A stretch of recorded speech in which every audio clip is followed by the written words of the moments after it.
ਇੱਕ ਓੰਕਾਰ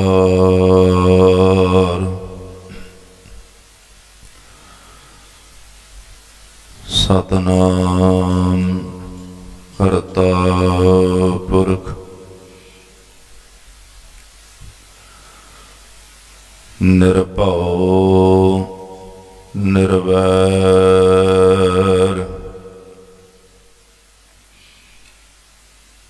ਅਕਾਲ ਮੂਰਤ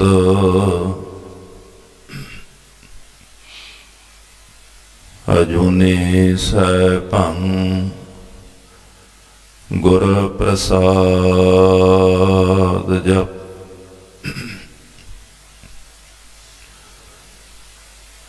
ਆਦਿ ਸੱਚ ਜੁਗਾਦਿ ਸੱਚ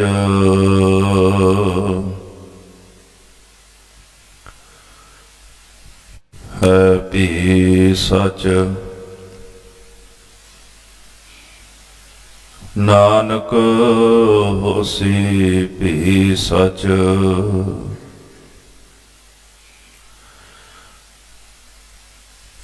ਚੱਕਰ ਚਿਹਨ ਹਰ ਬਰਨ ਜਾਤ ਹਰ ਪਾਤ ਨਹਿਨ ਜੇਹ।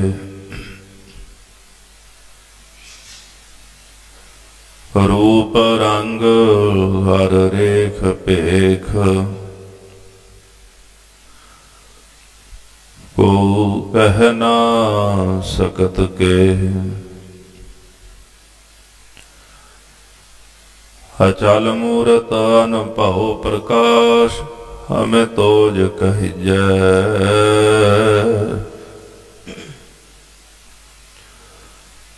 ਕੋਟ ਇੰਦਰ ਇੰਦਰਾਣ ਸਾਹੇ ਸਾਹਾਣ ਗਣਿਜੈ। ਤਰ ਭਵਨ ਮਹੀਪ ਸੁਰ ਨਰ ਅਸੁਰ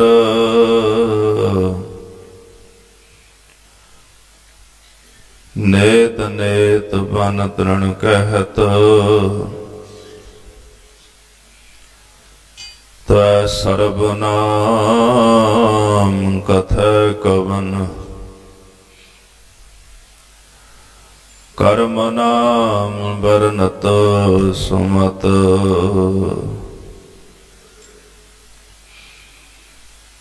ਏਕ ਮਨ ਪੁਰਖ ਧਿਆਏ ਬਰ ਦਾਤਾ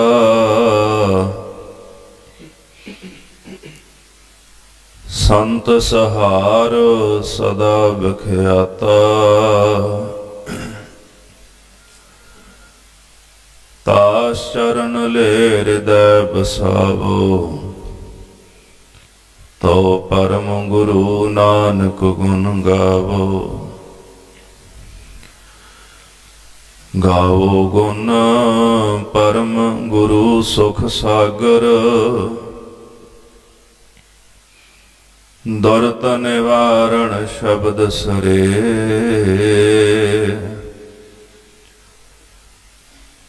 ਗਾਵਹਿ ਗੰਭੀਰ ਧੀਰ ਮਤ ਸਾਗਰ ਜੋਗੀ ਜੰਗਮ ਧਿਆਨ ਤਰੇ।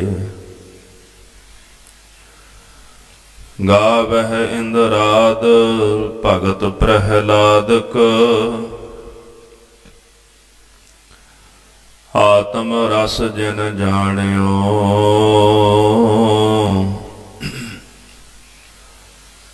ਕਬ ਕਲ ਸੋ ਜਸ ਗਾਵੋ ਗੁਰੂ ਨਾਨਕ। ਰਾਜ ਜੋਗ ਜਿਨ ਮਾਣਿਓ। ਹਮੈ ਦ੍ਰਿਸ਼ਟ ਸ਼ੁਭ ਕਰੈ ਹਰੈ ਅਗ ਪਾਪ ਸਕਲ ਮਲ। ਕਾਮ ਕ੍ਰੋਧ ਅਰ ਲੋਭ ਮੋਹ ਵਸ ਕਰੈ ਸਭੈ ਬਲ। ਸਦਾ ਸੁਖ ਮਨ ਬਸੈ ਦੁਖ ਸੰਸਾਰ ਹੈ ਖੋਵੈ। ਗੁਰ ਨਵ ਨਿਧ ਦਰਿਆਉ ਜਨਮ ਹਮ ਕਾਲਖ ਧੋਵੈ। ਸੋ ਕਹੋ ਟਲ ਗੁਰ ਸੇਵੀਐ ਅਹਨਿ ਸੋ ਸਹਜ ਸੁਭਾਏ। ਦਰ ਦਰਸ਼ਨ ਪਰਸੈ ਗੁਰੂ ਕੈ। ਜਨਮ ਮਰਨ ਦੁਖ ਜਾ ਹੋਵੈ ਸਿਫਤ ਖਸਮ ਦੀ। ਨੂਰ ਅਰ ਸੋਹ ਗੁਰ ਸੋਹ ਝਟੀਐ ਤੁਧ ਡਠੇ ਸਚੇ ਪਾਤਸ਼ਾਹ। ਮਾਲ ਜਨਮ ਜਨਮ ਦੀ ਕਟੀਐ ਸਜਣ ਸਚਾ ਪਾਤਸ਼ਾਹ।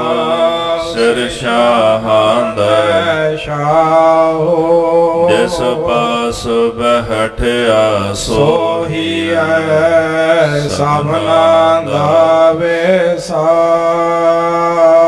ਜਿਸ ਪਾਸ ਬਹਿਠਿਆ ਸੋਹੀਐ ਸਭਨਾ ਦਾ ਵੇਸਾਹੋ। ਸਤਿਨਾਮ ਸ਼੍ਰੀ ਵਾਹਿਗੁਰੂ ਸਾਹਿਬ ਜੀ। ਗੁਜਰੀ ਮਹੱਲਾ ਪੰਜਵਾ। ਹਰ ਧਨ ਜਾਪ ਹਰ ਧਨ ਤਾਪ। ਹਰ ਧਨ ਭੋਜਨ ਪਾਇਆ। ਨਿਮਖ ਨ ਬਿਸਰੋ ਮਨ ਤੇ ਹਰ ਹਰ। ਸਾਧ ਸੰਗਤ ਮਹਿ ਪਾਇਆ। ਹਰ ਧਨ ਜਾਪ ਹਰ ਧਨ ਤਾਪ। ਹਰ ਧਨ ਭੋਜਨ ਪਾਇਆ। ਨਿਮਖ ਨ ਬਿਸਰੋ ਮਨ ਤੇ ਹਰ ਹਰ। ਸਾਧ ਸੰਗਤ ਮਹਿ ਪਾਇਆ। ਮਾਈ ਖਾਟ ਆਇਓ ਕਰ ਪੂਤਾ। ਹਰ ਧਨ ਚਲਤੇ ਹਰ ਧਨ ਬੈਸੇ। ਹਰ ਧਨ ਜਾਗਤ ਸੂਤਾ। ਰਹਾਉ ਹਰ ਧਨ ਇਸ਼ਨਾਨ ਹਰ ਧਨ ਗਿਆਨ। ਹਰ ਸੰਗ ਲਾਏ ਧਿਆਨ। ਹਰ ਧਨ ਤੁਲਹਾ ਹਰ ਧਨ ਬੇੜੀ। ਹਰ ਹਰ ਤਾਰ ਪਰਾਨਾ। ਹਰ ਤਨ ਮੇਰੀ ਚਿੰਤ ਬਿਸਾਰੀ। ਹਰ ਧਨ ਲਾਹਿਆ ਧੋਖਾ। ਹਰ ਧਨ ਤੇ ਮੈਂ ਨਵ ਨਿਧ ਪਾਈ। ਹਾਥ ਚਰਿਓ ਹਰ ਥੋਕਾ। ਖਾਵੋ ਖਰਚੋ ਟੋਟ ਨ ਆਵੈ। ਹਾਲਤ ਪਾਲਤ ਕੈ ਸੰਗੇ। ਲਾਦ ਖਜ਼ਾਨਾ ਗੁਰ ਨਾਨਕ ਕਉ ਦੀਆ। ਇਹੋ ਮਨ ਹਰ ਰੰਗ ਰੰਗੇ। ਖਾਓ ਖਰਚੋ ਟੋਟ ਨ ਆਵੈ। ਹਾਲਤ ਪਾਲਤ ਕੈ ਸੰਗੇ। ਲਾਦ ਖਜ਼ਾਨਾ ਗੁਰ ਨਾਨਕ ਕਉ ਦੀਆ ਇਹੋ ਮਾਨ ਹਰ ਰੰਗ ਰੰਗੇ। ਵਾਹਿਗੁਰੂ ਜੀ ਕਾ ਖਾਲਸਾ ਵਾਹਿਗੁਰੂ ਜੀ ਕੀ ਫਤਿਹ। ਰਾਜਾਨ ਰਾਜ ਪਾਨਾਨ ਪਾਨ ਦੇਵਾਨ ਦੇਵ ਉਪਮਾ ਮਹਾਨ। ਜੁਗ ਹੋ ਜੁਗ ਅਟਲ ਚਵਰ ਛਤਰ ਤਖਤ ਕੇ ਮਾਲਕ ਸਤਿਗੁਰੂ। ਧੰਨ ਧੰਨ ਸ੍ਰੀ ਗੁਰੂ ਗ੍ਰੰਥ ਸਾਹਿਬ ਜੀ ਮਹਾਰਾਜ। ਸਤਿਗੁਰੂ ਸਾਹਿਬ ਜੀ ਦੀ ਪਾਵਨ ਪਵਿੱਤਰ ਹਜ਼ੂਰੀ ਅੰਦਰ ਪਰਮ ਤਿਆਗ ਔਰ ਵੈਰਾਗ ਦੀ ਮੂਰਤ ਮਹਾਨ ਤੇਜਸਵੀ ਸੂਰਬੀਰ ਬਚਨ ਕੇ ਬਲੀ ਧੰਨ ਗੁਰੂ ਤੇਗ ਬਹਾਦਰ ਸਾਹਿਬ ਜੀ ਮਹਾਰਾਜ, ਜਿਨ੍ਹਾਂ ਨੂੰ ਆਪਾਂ ਰੋਜ਼ ਭਾਵਨਾ ਪ੍ਰੇਮ ਸ਼ਰਧਾ ਕੀਤੇ ਨਾਲ ਯਾਦ ਕਰਦੇ ਹਾਂ। ਜਦੋਂ ਵੀ ਸਿੱਖ ਅਰਦਾਸ ਕਰਦਾ ਹੈ, ਤੇਗ ਬਹਾਦਰ ਸਿਮਰਿਆ ਘਰ ਨੌ ਨਿਧ ਆਵੈ ਧਾਏ ਸਭ ਥਾਈ ਹੋਏ ਸਹਾਇ। ਐਸੇ ਮਹਾਂਬਲੀ ਯੋਧੇ ਗੁਰੂ ਤੇਗ ਬਹਾਦਰ ਸਾਹਿਬ ਜੀ ਮਹਾਰਾਜ ਦੇ ਪਾਵਨ ਸਥਾਨਾਂ ਤੇ ਜੁੜ ਬੈਠੇ ਹੋ। ਗੁਰੂ ਤੇਗ ਬਹਾਦਰ ਸਾਹਿਬ ਜੀ ਮਹਾਰਾਜ ਜਿਨ੍ਹਾਂ ਦੀ ਬਾਬਤ ਅਕਸਰ ਆਪਾਂ ਸੁਣਦੇ ਹਾਂ, ਤਿਆਗ ਦੇ ਵਿਰਾਗ ਦੀ ਮੂਰਤ। ਪਰ ਗੁਰੂ ਤੇਗ ਬਹਾਦਰ ਸਾਹਿਬ ਜੀ ਮਹਾਰਾਜ ਜਿੱਥੇ ਤਿਆਗ ਤੇ ਵਿਰਾਗ ਦੀ ਮੂਰਤ ਸਨ, ਉਥੇ ਸੂਰਬੀਰ ਬਚਨਾਂ ਦੇ ਬਲੀ ਵੀ ਸਨ। ਹਿੰਦ ਦੀ ਰਾਖੀ ਵਾਸਤੇ ਮਹਾਰਾਜ ਦਿੱਲੀ ਦੇ ਚਾਂਦਨੀ ਚੌਂਕ ਵਿੱਚ ਜਾ ਕੇ ਆਪਣਾ ਸੀਸ ਕੁਰਬਾਨ ਕਰਦੇ ਨੇ। ਪਰ ਜਦੋਂ 11 ਸਾਲ ਦੀ ਉਮਰ ਸੀ, ਸ੍ਰੀ ਕਰਤਾਰਪੁਰ ਸਾਹਿਬ ਦੀ ਜੰਗ ਹੋਣ ਲੱਗੀ ਤੇ ਨਵਾਂ ਹੀ ਵਿਆਹ ਹੋਇਆ ਸੀ ਤੇ ਸਤਿਗੁਰੂ ਤੇਗ ਵਾਹੁੰਦੇ ਨੇ। ਮਾਤਾ ਨਾਨਕੀ ਜੀ ਆਪਣੇ ਪੁੱਤਰ ਨੂੰ ਤੇਗ ਵਾਹੁੰਦਿਆਂ ਵੇਖਦੇ ਦੁਪਹਿਰਾ ਹੋ ਗਿਆ। ਸੁਨੇਹਾ ਭੇਜਿਆ, ਜਾਓ ਜਾ ਕੇ ਆਖੋ ਗੁਰੂ ਤੇਗ ਬਹਾਦਰ ਸਾਹਿਬ ਜੀ ਨੂੰ ਵੀ ਵਾਪਸ ਆ ਜਾਓ, ਵੀ ਸਵੇਰ ਦੇ ਜੰਗ ਕਰਦੇ ਥੱਕ ਗਏ ਹੋਵੋਗੇ। ਕਿੰਨੀ ਕੁ ਉਮਰ ਹੁੰਦੀ? 11 ਸਾਲ ਦੀ। ਮਹਿਸੂਸ ਕਰੀਏ ਉਸ ਪੱਖ ਨੂੰ, ਉਸ ਗੱਲ ਨੂੰ, ਸਮੇਂ ਨੂੰ, ਜਦੋਂ ਇੱਕ ਮਾਂ ਦਾ 11 ਸਾਲ ਦਾ ਪੁੱਤਰ ਮੈਦਾਨੇ ਜੰਗ ਵਿੱਚ ਜੂਝਦਾ ਹੋਵੇ। ਮਾਂ ਕਹਿੰਦੀ ਪੁੱਤਰ ਥੱਕ ਗਿਆ ਹੋਵੇਗਾ। ਇੱਕ ਸਿੱਖ ਗਿਆ, ਜਾ ਕੇ ਬੇਨਤੀ ਕੀਤੀ, ਹੇ ਗੁਰਦੇਵ, ਮਾਤਾ ਜੀ ਯਾਦ ਕਰਦੇ ਨੇ ਕਿ ਆਪ ਜੀ ਜੰਗ ਤੋਂ ਵਾਪਸ ਆ ਜਾਓ, ਥੱਕ ਗਏ ਹੋਵੋਗੇ। ਗੁਰੂ ਤੇਗ ਬਹਾਦਰ ਸਾਹਿਬ ਜੀ ਕਹਿਣ ਲੱਗੇ, ਮੇਰੀ ਮਾਤਾ ਜੀ ਨੂੰ ਇਹ ਗੱਲ ਕਹਿ ਦਿਓ ਕਿ ਸੂਰਬੀਰ ਯੋਧਾ 2 ਤਰੀਕਿਆਂ ਨਾਲ ਜੰਗ ਚੋਂ ਵਾਪਸ ਆਉਂਦਾ। ਪਹਿਲਾ ਜਿੱਤ ਕੇ, ਦੂਜਾ ਸ਼ਹੀਦ ਹੋ ਕੇ। ਜੇ ਜਿੱਤ ਕੇ ਆਉਂਦਾ ਤੇ ਜਿਉਂਦਾ ਮੁੜਦਾ, ਜਿੱਤ ਦਾ ਸਿਹਰਾ ਸਿਰ ਤੇ ਬਨ ਕੇ ਆਉਂਦਾ। ਜਾਂ ਫਿਰ ਸ਼ਹਾਦਤ ਦਾ ਸਿਹਰਾ ਸਿਰ ਤੇ ਬੰਨ ਕੇ ਜੰਗ ਚੋਂ ਮੁੜਦਾ ਹੈ। ਤੋ ਦੋ ਗੱਲਾਂ ਦੇ ਵਿੱਚੋਂ ਇੱਕ ਗੱਲ ਹੋਵੇਗੀ, ਜਾਂ ਤਾਂ ਸ਼ਹਾਦਤ ਦਾ ਸਿਹਰਾ ਸਿਰ ਤੇ ਬੰਨਾਂਗੇ ਤੇ ਜਾਂ ਫਿਰ ਜਿੱਤ ਦਾ। ਏਦਾਂ ਮੈਂ ਪਿੱਠ ਦੇ ਕੇ ਮੈਦਾਨੇ ਜੰਗ ਵਿੱਚੋਂ ਵਾਪਸ ਨਹੀਂ ਮੁੜਨਾ। ਇਹ 11 ਸਾਲ ਦੀ ਉਮਰ ਦੀ ਘਟਨਾ ਜੇ।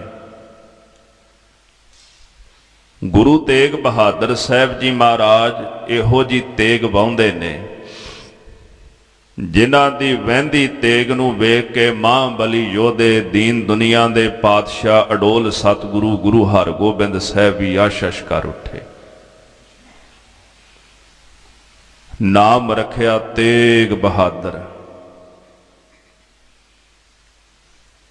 ਜਿਨ੍ਹਾਂ 11 ਸਾਲ ਦੀ ਉਮਰ ਦੇ ਵਿੱਚ ਇਸ ਪੱਖ ਨੂੰ ਸਮਝਿਆ ਕਿ ਯੋਧਾ ਮੈਦਾਨੇ ਜੰਗ ਵਿੱਚ ਜਾਂ ਜਿੱਤ ਕੇ ਆਉਂਦਾ ਜਾਂ ਸ਼ਹੀਦ ਹੋ ਕੇ ਆਉਂਦਾ। ਅੱਜ ਜਦੋਂ 54 ਸਾਲ ਦੀ ਉਮਰ ਹੋਈ ਤੇ ਗੁਰੂ ਤੇਗ ਬਹਾਦਰ ਸਾਹਿਬ ਜੀ ਸ਼ਹਾਦਤ ਦੇਣ ਜਦੋਂ ਆਪ ਗਏ ਤੇ ਕਿਸੇ ਦੇ ਧਰਮ ਦੀ, ਮਨੁੱਖਤਾ ਦੀ ਰਾਖੀ ਵਾਸਤੇ, ਇੱਥੇ ਇੱਕ ਧਰਮ ਦੀ ਗੱਲ ਨਹੀਂ, ਕਿਉਂਕਿ ਜਦੋਂ ਔਰੰਗਜ਼ੇਬ ਦੀ ਤੇਗ ਵਹਿ ਰਹੀ ਸੀ ਨਾ, ਏਕਤਾ ਚਾਹੁੰਦਾ ਸੀ ਦੇਸ਼ ਅੰਦਰ ਵੀ ਏਕਤਾ ਹੋਵੇ। ਉਸ ਵਕਤ ਦੋ ਹੀ ਵੱਡੇ ਧਰਮ ਸਨ, ਇਸਲਾਮ ਤੇ ਹਿੰਦੂ। ਤੋਂ ਸੁਭਾਵਿਕ ਹੈ ਉਹ ਇੱਕ ਧਰਮ ਨੂੰ ਨਿਸ਼ਾਨਾ ਬਣਾ ਕੇ ਜਦੋਂ ਜ਼ਬਰਦਸਤੀ ਧਰਮ ਤਬਦੀਲ ਕਰਦਾ ਤੇ ਬਾਕੀ ਤਾਂ ਵਾਕਿਆ ਹੀ ਆਪੇ ਲਪੇਟੇ ਜਾਣੇ ਸਨ ਵਿੱਚ। ਇਸ ਕਰਕੇ ਉਹ ਧਰਮ ਦੇ ਤੇ ਸ੍ਰਿਸ਼ਟੀ ਦੇ ਰਾਖੇ ਗੁਰੂ ਤੇਗ ਬਹਾਦਰ ਸਾਹਿਬ ਜੀ ਮਹਾਰਾਜ 54 ਸਾਲ ਦੀ ਉਮਰ ਦੇ ਵਿੱਚ ਮਹਾਰਾਜ ਸੱਚੇ ਪਾਤਸ਼ਾਹ ਨੇ ਸ਼ਹਾਦਤ ਦਿੱਤੀ। ਸੂਰਬੀਰ ਬਚਨ ਕੇ ਬਲੀ, ਜਿਹੜਾ ਬਚਨ ਆਨੰਦਪੁਰ ਸਾਹਿਬ ਕੀਤਾ, ਉਹ ਆਪਣਾ ਕਹਿਆ ਬਚਨ ਜਾ ਕੇ ਦਿੱਲੀ ਵਿਖੇ ਵੀ ਨਿਭਾਇਆ। ਇਹ ਅਰਜ਼ ਤਾਂ ਕੀਤੀ ਆਪਾਂ ਗੁਰੂ ਤੇਗ ਬਹਾਦਰ ਸਾਹਿਬ ਨੂੰ ਤਿਆਗ ਤੇ ਵਿਰਾਗ ਦੀ ਮੂਰਤ ਕਹਿੰਦੇ ਆ, ਪਰ ਜਿੱਥੇ ਨੌਵੇਂ ਪਾਤਸ਼ਾਹ ਤਿਆਗ ਤੇ ਵਿਰਾਗ ਦੀ ਮੂਰਤ ਨੇ, ਉਥੇ ਮਹਾਂਬਲੀ ਯੋਧੇ ਤੇ ਸ਼ਹੀਦਾਂ ਦੇ ਵਿੱਚ ਉਹ ਸਰਤਾਜ ਵੀ ਨੇ, ਜਿਨ੍ਹਾਂ ਨੇ ਇਹੋ ਜੀ ਮਹਾਨ ਕੁਰਬਾਨੀ ਦਿੱਤੀ। ਉਹਨਾਂ ਦੀ ਗੋਦ ਵਿੱਚ ਆਪ ਜੀ ਜੁੜ ਬੈਠੇ ਹੋ।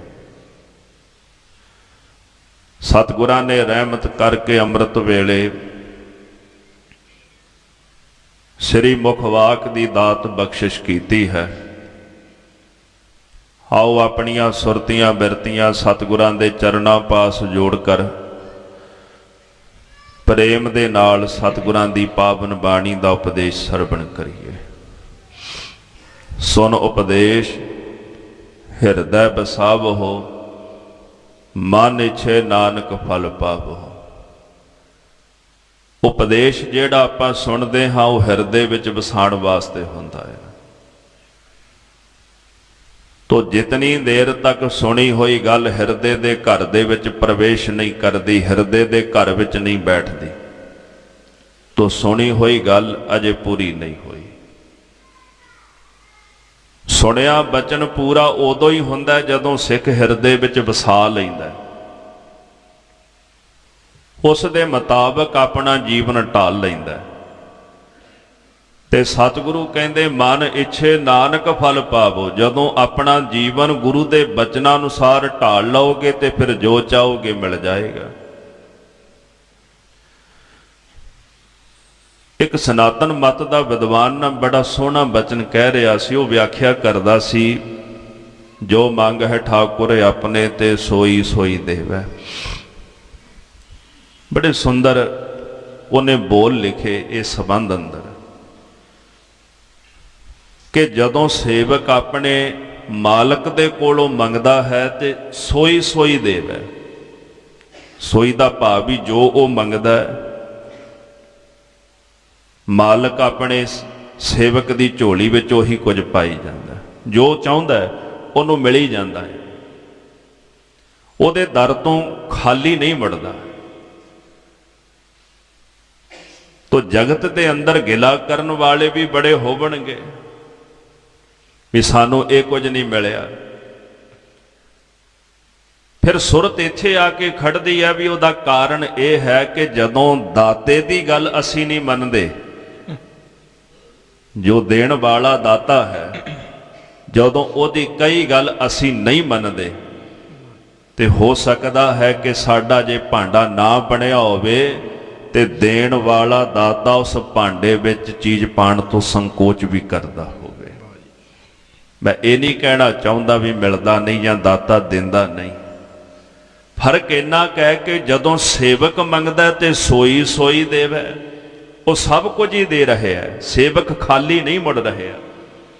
ਕਾਰਨ ਇਹ ਹੈ ਕਿ ਸੇਵਕ ਨੇ ਗੁਰੂ ਦੇ ਬਚਨਾਂ ਦੇ ਅਨੁਸਾਰ ਆਪਣਾ ਜੀਵਨ ਢਾਲ ਲਿਆ। ਜੋ ਗੁਰੂ ਨੇ ਆਖਿਆ ਉਹ ਸੇਵਕ ਨੇ ਮੰਨ ਲਿਆ, ਤੇ ਫਿਰ ਜੋ ਸੇਵਕ ਕਹਿੰਦਾ ਫਿਰ ਗੁਰੂ ਕਿਵੇਂ ਮੋੜ ਦੇਵੇ। ਜਾ ਕਾ ਕਹਿਆ ਦਰਗਹ ਚੱਲੈ। ਇੱਥੇ ਤਾਂ ਕਨਾਇਤ ਦਾ ਇੱਕ ਇੱਕ ਜਰਾ ਉਹਨਾਂ ਦਾ ਕਿਹਾ ਮੰਨਦਾ, ਉਹਨਾਂ ਦਾ ਆਖਿਆ ਦਰਗਾਹ ਵਿੱਚ ਵੀ ਚੱਲਦਾ ਹੈ। ਦਰਗਾਹ ਵਿੱਚ ਵੀ ਉਹਨਾਂ ਦੇ ਬੋਲ ਮੁੜਦੇ ਨਹੀਂ, ਉੱਥੇ ਵੀ ਸਫਲੇ ਹੁੰਦੇ ਨੇ। ਜਦੋਂ ਅਸੀਂ ਕਿਸੇ ਗੱਲ ਤੋਂ ਖਾਲੀ ਰਹਿ ਜਾਂਦੇ ਆ ਤਾਂ ਇਹਦਾ ਭਾਵ ਕਿਤੇ ਨਾ ਕਿਤੇ ਸਾਡੇ ਜੀਵਨ ਦੇ ਵਿੱਚ ਕਮੀ ਹੋਵੇਗੀ ਕਿ ਜੋ ਸਤਿਗੁਰੂ ਜੀ ਨੇ ਸਾਨੂੰ ਕਿਹਾ ਅਸੀਂ ਕਿਤੇ ਨਾ ਕਿਤੇ ਉਹਦੇ ਤੋਂ ਇਨਕਾਰੀ ਹੋਵਾਂਗੇ, ਉਹਨੂੰ ਕਮਾਉਣ ਤੋਂ ਅਸੀਂ ਕਿਤੇ ਨਾ ਕਿਤੇ ਬਾਗੀ ਹੋਵਾਂਗੇ। ਜੇ ਅਸੀਂ ਬਾਗੀਆਂ ਤੇ ਸੁਭਾਵਿਕ ਹੈ ਕਿ ਅਜੇ ਭਾਂਡਾ ਨਹੀਂ ਬਣਿਆ ਤੇ ਗੁਰੂ ਨੇ ਦਾਤ ਦੇਣ ਤੋਂ ਸੰਕੋਚ ਕੀਤਾ ਵੀ ਤੇਰੇ ਭਾਗ ਵਿੱਚ ਨਹੀਂ ਅਜੇ। ਤੇ ਜੇ ਜੀਵਨ ਗੁਰੂ ਦੇ ਅਨੁਸਾਰ ਹੀ ਫਿਰ ਬਤੀਤ ਕੀਤਾ, ਵੇਖੋ ਬਾਬਾ ਆਦਮ ਸਾਹਿਬ ਜੀ ਜਦੋਂ ਮੰਗਣ ਆਏ, ਮਾਈ ਭਿੱਖਾਂ ਸੀ ਉਹਨਾਂ ਦੇ ਘਰੋਂ ਮਾਤਾ ਜੀ, ਤੇ ਗੁਰੂ ਰਾਮਦਾਸ ਸਾਹਿਬ ਨੇ ਖਾਲੀ ਤਾਂ ਨਹੀਂ ਨਾ ਤੋਰਿਆ, ਉਹਨਾਂ ਦੀ ਝੋਲੀ ਭਰ ਕੇ ਹੀ ਤੋਰਿਆ। ਆਏ ਹੋ ਮੰਗਣ ਸੇਵਾ ਕੀਤੀ, ਭਾਵੇਂ ਤੁਹਾਡੇ ਭਾਗਾਂ ਵਿੱਚ ਪੁੱਤਰਤਾ ਨਹੀਂ ਪਰ ਖਾਲੀ ਨਹੀਂ ਜਾਣ ਦਿੰਦੇ ਤੁਹਾਨੂੰ। ਫਿਰ ਝੋਲੀ ਭਰ ਕੇ ਤੋਰਦੇ ਨੇ ਮਹਾਰਾਜ ਸੱਚੇ ਪਾਤਸ਼ਾਹ, ਦਇਆ ਕਰਦੇ ਉਹਨਾਂ ਤੇ।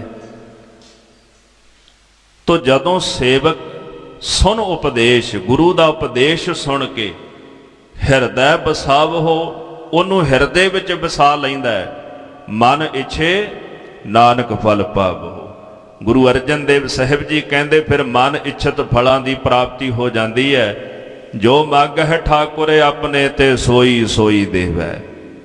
ਸੇਵਕ ਜੋ ਮਾਲਕ ਤੋਂ ਮੰਗਦਾ ਫਿਰ ਮਾਲਕ ਉਹੀ ਕੁਝ ਉਹਦੀ ਝੋਲੀ ਵਿੱਚ ਪਾਈ ਜਾਂਦਾ, ਉਹਨੂੰ ਖਾਲੀ ਨਹੀਂ ਮੁੜਨ ਦਿੰਦਾ। ਆਓ ਆਪਣਾ ਮਨ ਧੰਨ ਗੁਰੂ ਤੇਗ ਬਹਾਦਰ ਸਾਹਿਬ ਸੱਚੇ ਪਾਤਸ਼ਾਹ ਦੇ ਚਰਨਾਂ ਵਿੱਚ ਜੋੜੀਏ ਤੇ ਗੁਰੂ ਸਾਹਿਬ ਜੀ ਦਾ ਉਪਦੇਸ਼ ਸਰਵਣ ਕਰੀਏ। ਮਨ ਦੀ ਇਕਾਗਰਤਾ ਬਣਾਉਣ ਵਾਸਤੇ ਸਮੂਹ ਗੁਰਸਿੱਖ ਸੰਗਤਾਂ ਅਦਬ ਨਾਮ ਜਪੋ ਜੀ। ਸਤਨਾਮ ਸ੍ਰੀ ਵਾਹਿਗੁਰੂ ਸਾਹਿਬ ਜੀ। ਸਤਨਾਮ ਸ੍ਰੀ ਵਾਹਿਗੁਰੂ ਸਾਹਿਬ ਜੀ। ਗੂਜਰੀ ਮਹੱਲਾ ਪੰਜਵਾ। ਹਰ ਤਨ ਜਾਪ ਹਰ ਤਨ ਤਾਪ, ਹਰ ਤਨ ਭੋਜਨ ਪਾਇਆ। ਅੱਜ ਦੇ ਪਾਵਨ ਮਹਾਵਾਕ ਪੰਚਮ ਗੁਰਦੇਵ ਸਤਿਗੁਰੂ ਸ੍ਰੀ ਗੁਰੂ ਅਰਜਨ ਦੇਵ ਮਹਾਰਾਜ ਜੀ ਦੀ ਰਸਨਾ ਦੁਆਰਾ ਉਚਾਰਨ ਕੀਤੇ ਹੋਏ ਰਾਗ ਗੂਜਰੀ ਅੰਦਰ ਸ਼ਿਸ਼ੋਭਤ ਹਨ। ਇਸ ਪਾਵਨ ਸ਼ਬਦ ਦੀ ਜਿਹੜੀ ਉਥਾਨਕਾ ਵਿਦਵਾਨਾਂ ਲਿਖੀ ਹੈ, ਸ੍ਰੀ ਗੋਇੰਦਵਾਲ ਸਾਹਿਬ ਦੀ ਧਰਤੀ ਤੇ ਰਹਿੰਦਿਆਂ ਬਚਪਨ ਦੇ ਕਈ ਸਾਲ ਆਪਣੇ ਨਾਨਾ ਜੀ ਦੀ ਛਤਰ ਛਾਇਆ ਹੇਠ ਬਤੀਤ ਕੀਤੇ। ਦੋਇਤਾ ਬਾਣੀ ਕਾ ਬੋਇਤਾ ਵਰ ਮਿਲਿਆ। ਇੱਕ ਦਿਨ ਮਹਾਰਾਜ ਓਗਰਾ ਛਕਦੇ ਸਨ। ਪ੍ਰਿੰਸੀਪਲ ਸਤਬੀਰ ਸਿੰਘ ਲਿਖਦੇ ਪੰਜਵੇਂ ਪਾਤਸ਼ਾਹ ਆਏ ਤੇ ਥਾਲ ਦੇ ਕੋਲ ਆ ਕੇ ਨਾ ਜਦੋਂ ਹੱਥ ਪਾਉਣ ਲੱਗੇ ਤੇ ਸੇਵਕ ਨੇ ਚੁੱਕਿਆ ਬਾਹਰ ਛੱਡ ਆਇਆ। ਫਿਰ ਆ ਗਏ, ਫਿਰ ਉਹ ਲੰਗਰ ਚੋਂ ਲੈ ਕੇ ਬਾਹਰ ਗਿਆ। ਰਿੜਦੇ ਸਨ ਉਦੋਂ। ਫਿਰ ਬਾਹਰ ਲੈ ਕੇ ਗਿਆ ਤੇ ਮਹਾਰਾਜ ਫਿਰ ਰਿੜ ਕੇ ਆ ਗਏ ਤੇ ਸਤਿਗੁਰੂ ਜੀ ਸੇਵਕ ਨੂੰ ਕਹਿੰਦੇ ਵੀ ਰਹਿਣ ਦੇ, ਕੋਈ ਨਹੀਂ। ਕਹਿੰਦੇ ਦੋਨੇ ਮੁੱਠਾਂ ਥਾਲ ਵਿੱਚ ਪਾਈਆਂ ਤੇ ਉਗਰਾ ਨਾ ਖਿਲਾਰਨਾ ਸ਼ੁਰੂ ਕਰ ਦਿੱਤਾ। ਉਥੇ ਮਹਾਰਾਜ ਕਹਿੰਦੇ ਠਹਿਰੋ ਥਾਲ ਦੇ ਮਾਲਕਾ, ਅਜੇ ਸਮਾਂ ਨਹੀਂ ਆਇਆ। ਠਹਿਰੋ ਥਾਲ ਦੇ ਮਾਲਕਾ, ਅਜੇ ਸਮਾਂ ਨਹੀਂ ਆਇਆ, ਥਾਲ ਤੇਰਾ ਹੀ ਹੈ, ਅਜੇ ਸਮਾਂ ਲੱਗੇਗਾ। ਤੇ ਬਚਨ ਹੋਇਆ ਕਿ ਜਿਵੇਂ ਇਹ ਥਾਲ ਦੇ ਵਿੱਚੋਂ ਓਗਰਾ ਭਰ ਭਰ ਕੇ ਖਿਲਾਰਦਾ, ਇਦਾਂ ਹੀ ਦਾਤਾਂ ਵੰਡੇਗਾ। ਦੋਇਤਾ ਬਾਣੀ ਕਾ ਬੋਇਤਾ ਵਰਤਾ ਹੋਇਆ ਹੀ। ਪਰ ਜਿਹੜਾ ਬਚਨ ਗੁਰੂ ਅਮਰਦਾਸ ਸਾਹਿਬ ਨੇ ਥਾਲ ਵਿੱਚੋਂ ਓਗਰਾ ਖਿਲਾਰਨ ਵਕਤ ਕਿਹਾ ਨਾ, ਮਹਾਰਾਜ ਕਹਿੰਦੇ ਇਦਾਂ ਹੀ ਫਿਰ ਇਹ ਥਾਲ ਦੇ ਵਿੱਚੋਂ ਭਰ ਭਰ ਕੇ ਦਾਤਾਂ ਵੀ ਖਿਲਾਰੇਗਾ। ਗੁਰੂ ਰਾਮਦਾਸ ਮਹਾਰਾਜ ਗੱਦੀ ਤੇ ਬੈਠੇ, ਆਪ ਜੀ ਜੋਤੀ ਜੋਤ ਸਮਾ ਗਏ ਤੇ ਉਸ ਤੋਂ ਉਪਰੰਤ ਜਦੋਂ ਪੰਜਵੇਂ ਪਾਤਸ਼ਾਹ ਨੂੰ ਗੁਰਤਾ ਗੱਦੀ ਮਿਲੀ ਨਾ, ਤੇ ਸਤਿਗੁਰੂ ਜੀ ਆਪਣੀ ਮਾਤਾ ਬੀਬੀ ਭਾਨੀ ਜੀ ਦੇ ਘਰ ਚ ਆਏ। ਆ ਕੇ ਨਮਸਕਾਰ ਕੀਤੀ। ਮਾਂ ਕਹਿੰਦੀ ਪੁੱਤਰ ਕੀ ਖੱਟ ਕੇ ਆਇਆ? ਰਹਾਉ ਦੀ ਪੰਕਤੀ ਵਿੱਚ ਕਹਿੰਦੇ ਨਾ, ਮਾਈ ਖਾਟ ਆਇਓ ਘਰ ਪੂਤਾ।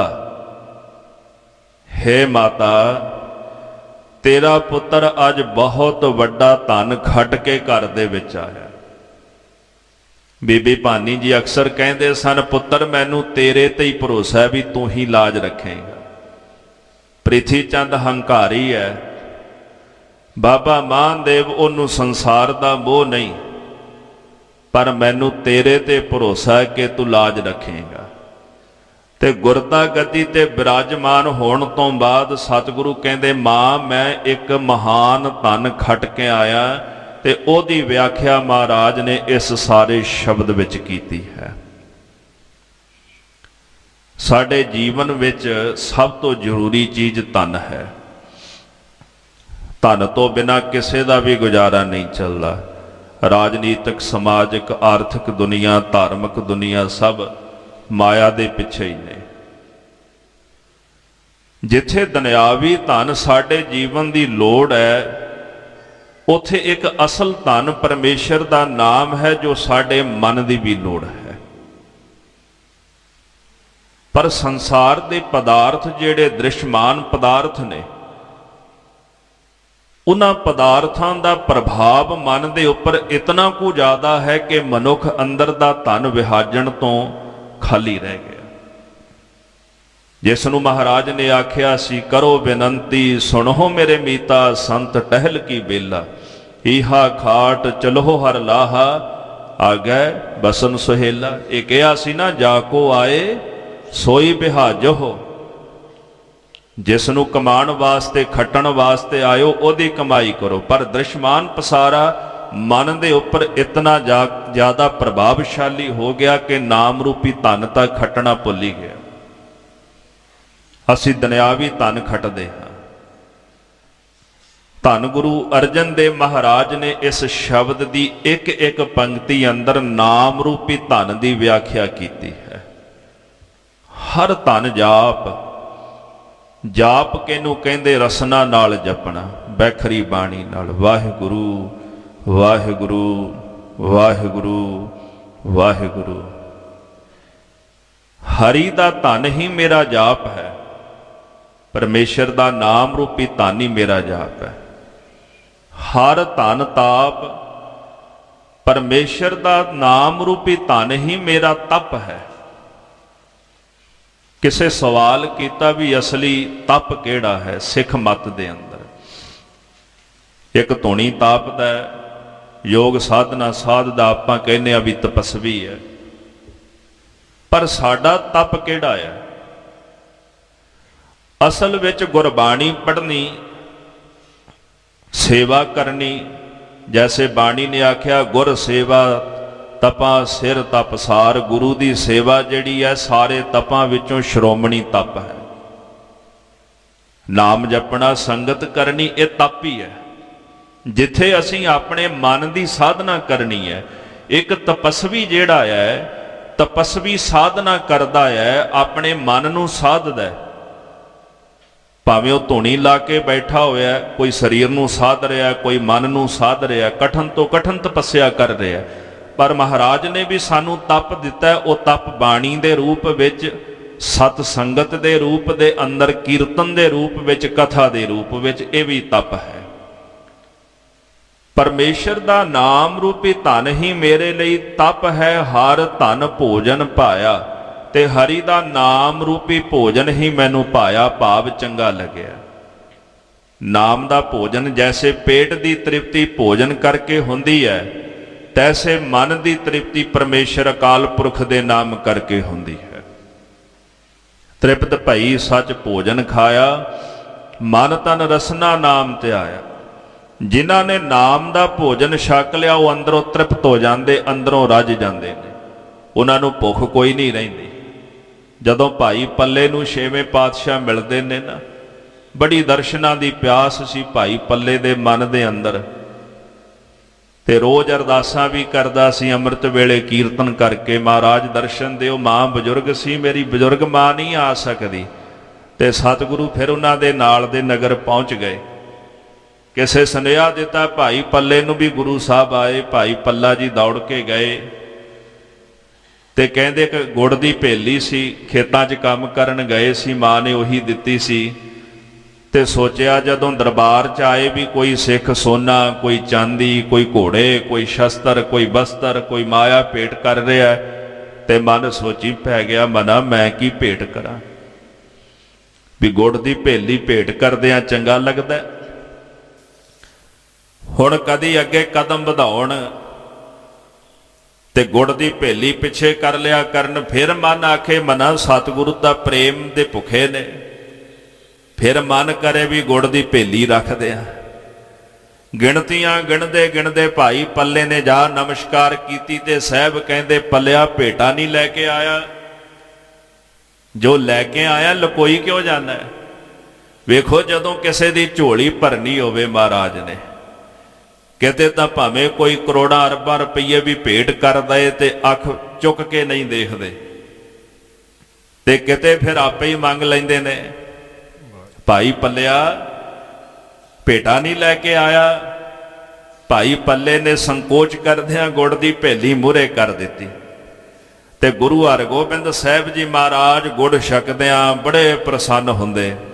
ਭਾਈ ਪੱਲਿਆ ਬੜਾ ਆਨੰਦ ਆਇਆ।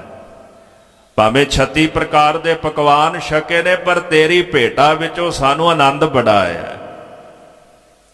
ਧੰਨ ਗੁਰੂ ਹਰਗੋਬਿੰਦ ਸਾਹਿਬ ਜੀ ਤਖਤ ਉੱਠੇ ਤੇ ਭਾਈ ਪੱਲੇ ਦੀ ਬਾਹ ਵਿੱਚ ਬਾਹ ਪਾ ਲਈ ਤੇ ਉਹਦੇ ਘਰ ਚੱਲ ਪਏ। ਤੇ ਜਾ ਕੇ ਭਾਈ ਪੱਲੇ ਨੇ ਘਰ ਪਲੰਘ ਤੇ ਬਿਠਾਇਆ ਮਹਾਰਾਜ ਨੂੰ, ਤੇ ਸਤਿਗੁਰੂ ਕਹਿੰਦੇ ਵੀ ਭੋਜਨ ਛਕਾ, ਜਿਹੜੀ ਬੇਨਤੀ ਕਰਨੀ ਸੀ। ਭਾਈ ਪੱਲਾ ਮਾਤਾ ਜੀ ਨੂੰ ਕਹਿੰਦੇ ਮਾਤਾ ਲੰਗਰ ਤਿਆਰ ਕਰ, ਮਹਾਰਾਜ ਨੇ ਲੰਗਰ ਛਕਣਾ। ਸਤਿਗੁਰੂ ਕਹਿੰਦੇ ਨਹੀਂ ਪੱਲਿਆ, ਇਹ ਲੰਗਰ ਨਹੀਂ, ਇਹ ਤਾਂ ਰੋਜ਼ ਛਕਦੇ ਆ। ਉਹ ਲੰਗਰ ਛਕਾ ਜਿਹੜਾ ਅੰਮ੍ਰਿਤ ਵੇਲੇ ਰੋਜ਼ ਛਕਾਉਂਦਾ ਹੈ। ਕਿਉਂਕਿ ਭਾਈ ਪੱਲਾ ਅੰਮ੍ਰਿਤ ਵੇਲੇ ਉੱਠ ਕੇ ਨਾ ਬਾਣੀ ਦਾ ਕੀਰਤਨ ਕਰਦਾ ਸੀ। ਮਹਾਰਾਜ ਕਹਿੰਦੇ ਮੇਰਾ ਭੋਜਨ ਗੁਰਬਾਣੀ ਦਾ ਕੀਰਤਨ ਹੈ, ਮੈਨੂੰ ਗੁਰਬਾਣੀ ਦਾ ਕੀਰਤਨ ਸੁਣਾ। ਤੇਰੇ ਕੋਲ ਅਸੀਂ ਆਹ ਭੋਜਨ ਛਕਣ ਵਾਸਤੇ ਆਏ ਹਾਂ। ਤੇ ਭਾਈ ਪੱਲੇ ਨੇ ਫਿਰ ਬਹਿ ਕੇ ਕੀਰਤਨ ਕੀਤਾ।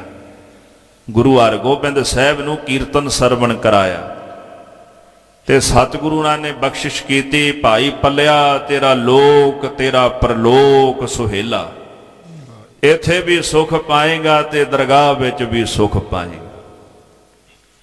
ਗੁਰੂ ਸਾਹਿਬ ਦਾ ਭੋਜਨ ਕੀ ਹੈ? ਹਰੀ ਦਾ ਕੀਰਤਨ, ਹਰੀ ਦਾ ਨਾਮ, ਗੁਰਬਾਣੀ, ਇਹ ਭੋਜਨ ਹੈ। ਔਰ ਐਸਾ ਭੋਜਨ ਜਿਹੜਾ ਛਕਿਆ ਹੋਇਆ ਲੋਕ ਤੇ ਪਰਲੋਕ ਵਿੱਚ ਸੰਗ ਨਿਭਦਾ। ਜਿਹੜਾ ਭੋਜਨ ਅਸੀਂ ਇੱਥੇ ਛਕਦੇ ਆ ਨਾ, ਜਿਹਦੇ ਬਾਬਤ ਮਹਾਰਾਜ ਕਹਿੰਦੇ ਅੰਨ ਦੇਵਤਾ, ਪਾਣੀ ਦੇਵਤਾ, ਬਸੰਤਰ ਦੇਵਤਾ, ਲੂਣ ਪੰਜਵਾਂ ਪਾਇਆ, ਕਿਰਤਤਾ ਹੋਆ ਪਾਕ ਪਵਿੱਤ, ਪਾਪੀ ਸਿਉ ਤਨ ਗੱਡਿਆ, ਥੁੱਕਾ ਪਈਆ ਤੇ 36 ਪ੍ਰਕਾਰ ਦੇ ਭੋਜਨ ਛਕ ਕੇ ਮਨੁੱਖ ਗੰਦਗੀ ਬਣਾ ਦਿੰਦਾ ਹੈ। ਕਿਸੇ ਲੇਖੇ ਨਹੀਂ ਪੈਂਦਾ ਉਹ ਭੋਜਨ। ਸਾਡੇ ਸਰੀਰ ਵਿੱਚ ਛਕਿਆ ਭੋਜਨ ਖਾਏ ਖਾਏ ਕਰੇ ਬਦ ਫੈਲੀ। ਛਕਦੇ ਆ ਨਾ ਭੋਜਨ ਆਪਾਂ, ਤਾਂ ਉਹ 36 ਪ੍ਰਕਾਰ ਦੇ ਭੋਜਨ ਛਕ ਕੇ ਕਰਦੇ ਤਾਂ ਵੱਧ ਫੈਲੀਆਂ ਆਪਾਂ। ਪਰ ਇੱਕ ਇਹੋ ਜਿਹਾ ਭੋਜਨ ਹੈ ਪਰਮੇਸ਼ਰ ਦੇ ਨਾਮ ਦਾ, ਇੱਕ ਇਹੋ ਜਿਹਾ ਭੋਜਨ ਹੈ ਜਿਹੜਾ ਦਰਗਾਹ ਵਿੱਚ ਲੋਕ ਤੇ ਪਰਲੋਕ ਵਿੱਚ ਮਨੁੱਖ ਦੇ ਸੰਗ ਨਿਭਦਾ ਹੈ। ਤੇ ਧੰਨ ਗੁਰੂ ਅਰਜਨ ਦੇਵ ਜੀ ਮਹਾਰਾਜ ਸੱਚੇ ਪਾਤਸ਼ਾਹ ਕਹਿੰਦੇ ਉਹ ਭੋਜਨ ਹੈ ਹਰ ਧਨ ਭੋਜਨ ਪਾਇਆ, ਉਹ ਹਰੀ ਦੇ ਨਾਮ ਦੇ ਧਨ ਦਾ ਭੋਜਨ ਹੈ। ਜਿਹੜਾ ਭੋਜਨ ਸਾਨੂੰ ਪਾਇਆ ਭਾਵ ਚੰਗਾ ਲੱਗਾ ਹੈ। ਮਾਤਾ ਹਰੀ ਦੇ ਨਾਮ ਦਾ ਧਨ, ਇਹੀ ਸਾਡਾ ਜਾਪ, ਇਹੀ ਸਾਡਾ ਤਪ ਹੈ, ਇਹੀ ਸਾਡਾ ਭੋਜਨ ਹੈ। ਨਿਮਖ ਨ ਬਿਸਰੋ ਮਨ ਤੇ ਹਰ ਹਰ, ਸਾਧ ਸੰਗਤ ਮਹਿ ਪਾਇਆ। ਸਤਿਗੁਰੂ ਕਹਿੰਦੇ ਪਰਮੇਸ਼ਰ ਦਾ ਨਾਮ ਨਿਮਖ ਮਾਤਰ ਵੀ ਮੇਰੇ ਮਨ ਤੋਂ ਬਿਸਰਦਾ ਨਹੀਂ ਹੋਣਾ। ਨਾਮ ਹੀ ਮੇਰੇ ਜੀਵਨ ਦਾ ਆਧਾਰ, ਮੇਰੇ ਜੀਵਨ ਦਾ ਆਸਰਾ ਬਣ ਗਿਆ। ਜੈਸੇ ਸਰੀਰ ਦਾ ਆਸਰਾ ਭੋਜਨ ਹੈ, ਤਨ ਦਾ ਆਸਰਾ ਭੋਜਨ ਹੈ, ਤੈਸੇ ਗੁਰਮੁਖਾਂ ਦੇ ਜੀਵਨ ਦਾ ਆਸਰਾ ਪਰਮੇਸ਼ਰ ਅਕਾਲ ਪੁਰਖ ਦਾ ਨਾਮ ਹੈ। ਸਤਿਗੁਰੂ ਅਰਦਾਸ ਕਰਦੇ ਨਾਨਕ ਨਾਮ ਮਿਲੈ ਤਾਂ ਜੀਵਾ, ਤਨ ਮਨ ਥੀਵੈ ਹਰਿਆ। ਨਾਮ ਜਪਣ ਵਾਲਿਆਂ ਨੂੰ ਹੋ ਸਕਦਾ ਦੁਨਿਆਵੀ ਭੋਜਨ ਮਿਲੇ ਜਾਂ ਨਾ ਮਿਲੇ, ਪਰ ਅਕਾਲ ਪੁਰਖ ਵਾਹਿਗੁਰੂ ਪਰਮੇਸ਼ਰ ਦੇ ਨਾਮ ਤੋਂ ਬਿਨਾਂ ਖਿਨ ਮਾਤਰ ਵੀ ਨਹੀਂ ਜੀ ਸਕਦੇ। ਆਖਾ ਜੀਵਾ ਵਿਸਰੈ ਮਰ ਜਾਓ। ਰੋਜ਼ ਪੜ੍ਹਦੇ ਆ ਨਾ, ਪਰ ਕਦੇ ਅਸੀਂ ਮਹਿਸੂਸ ਨਹੀਂ ਕੀਤਾ ਕਿ ਐਸਾ ਹੋ ਸਕਦਾ ਵੀ ਕੋਈ ਨਾਮ ਜਪਣ ਵਾਲਾ ਗੁਰਮੁਖ ਆਖੇ ਵੀ ਜੇ ਨਾਮ ਵਿਸਰੇ ਤੇ ਮੇਰੀ ਮੌਤ ਹੋ ਜਾਏ। ਭਾਈ ਵੀਰ ਸਿੰਘ ਜੀ ਨਾ ਇੱਕ ਜ਼ਿਮੀਂਦਾਰ ਦਾ ਜ਼ਿਕਰ ਕਰਦੇ ਨੇ। ਹੋ ਸਕਦਾ ਆਪ ਜੀ ਨੇ ਪਹਿਲਾਂ ਇਹ ਬਚਨ ਸੁਣਿਆ ਹੋਵੇ। ਲੁਧਿਆਣੇ ਦੇ ਨਜ਼ਦੀਕ ਨਾ ਕੋਈ ਪਿੰਡ ਹੈ, ਉਹਨਾਂ ਜ਼ਿਕਰ ਨਹੀਂ ਕੀਤਾ ਉਹਦਾ। ਉੱਥੇ ਨਾ ਜ਼ਿਮੀਂਦਾਰ ਰਹਿੰਦਾ ਸੀ ਇੱਕ। ਤੇ ਇੱਕ ਵਾਰ ਕੋਈ ਮਹਾਪੁਰਸ਼ ਸਾਧੂ ਤਪਸਵੀ ਜ਼ਿਮੀਂਦਾਰ ਦੇ ਖੂਹ ਤੇ ਆਇਆ, ਆਖਿਆ ਗੁਰਮੁਖਾ ਜਲ ਛਕਾ ਦੇ। ਉਹਨੇ ਕੀ ਕੀਤਾ ਵੀ ਨਾਲ ਪਸ਼ੂ ਬੰਨਿਆ ਹੋਇਆ ਸੀ, ਗਿਆ ਦੁੱਧ ਚੋਇਆ ਤੇ ਡੋਲ ਦੇ ਨਾਲ ਪਾਣੀ ਖੂਹ ਦੇ ਵਿੱਚੋਂ ਕੱਢਿਆ ਤੇ ਜਿਹਨੂੰ ਆਪਾਂ ਕੱਚੀ ਲੱਸੀ ਕਹਿੰਦੇ ਆ ਨਾ, ਦੁੱਧ ਤੇ ਪਾਣੀ ਮਿਲਾ ਕੇ ਨਾ ਉਹ ਮਹਾਤਮਾ ਨੂੰ ਛਕਾ ਦਿੱਤਾ। ਮਹਾਤਮਾ ਕਹਿਣ ਲੱਗੇ ਵੀ ਮੈਂ ਤਾਂ ਜਲ ਮੰਗਿਆ ਸੀ ਤੇਰੇ ਕੋਲੋਂ। ਕਹਿੰਦੇ ਤੁਸੀਂ ਆਏ ਹੋ, ਬੜੀ ਕਿਰਪਾ ਕੀਤੀ ਹੈ ਮਹਾਂਪੁਰਸ਼ੋ, ਵੀ ਜਿਹੜੀ ਮੇਰੇ ਕੋਲ ਉੱਤਮ ਚੀਜ਼ ਸੀ ਨਾ ਮੈਂ ਤੁਹਾਨੂੰ ਛਕਾ ਦਿੱਤੀ ਹੈ। ਉਹ ਮਹਾਂਪੁਰਸ਼ ਇੰਨੇ ਖੁਸ਼ ਹੋਏ ਨਾ, ਕਈ ਵਾਰ ਸਾਧੂ ਦੀ ਮੌਜ ਹੀ ਹੁੰਦੀ ਹੈ। ਆਖਦੇ ਗੁਰਮੁਖਾ ਜਿਹੜੀ ਉੱਤਮ ਵਸਤੂ ਸਮਝ ਕੇ ਸਾਨੂੰ ਛਕਾਈ ਹੈ ਨਾ, ਲੈ ਫਿਰ ਇੱਕ ਉੱਤਮ ਵਸਤੂ ਤੈਨੂੰ ਦੇ ਕੇ ਚੱਲਿਆ, ਬੋਲ ਵਾਹਿਗੁਰੂ। ਕਹਿੰਦੇ ਬਸ ਜਪਦਾ ਹੀ ਨਹੀਂ ਹੋਣਾ। ਉਹ ਜ਼ਿਮੀਂਦਾਰ ਅੱਠੇ ਪੈਰ ਵਾਹਿਗੁਰੂ ਵਾਹਿਗੁਰੂ ਵਾਹਿਗੁਰੂ ਜਪਣ ਲੱਗ ਪਿਆ।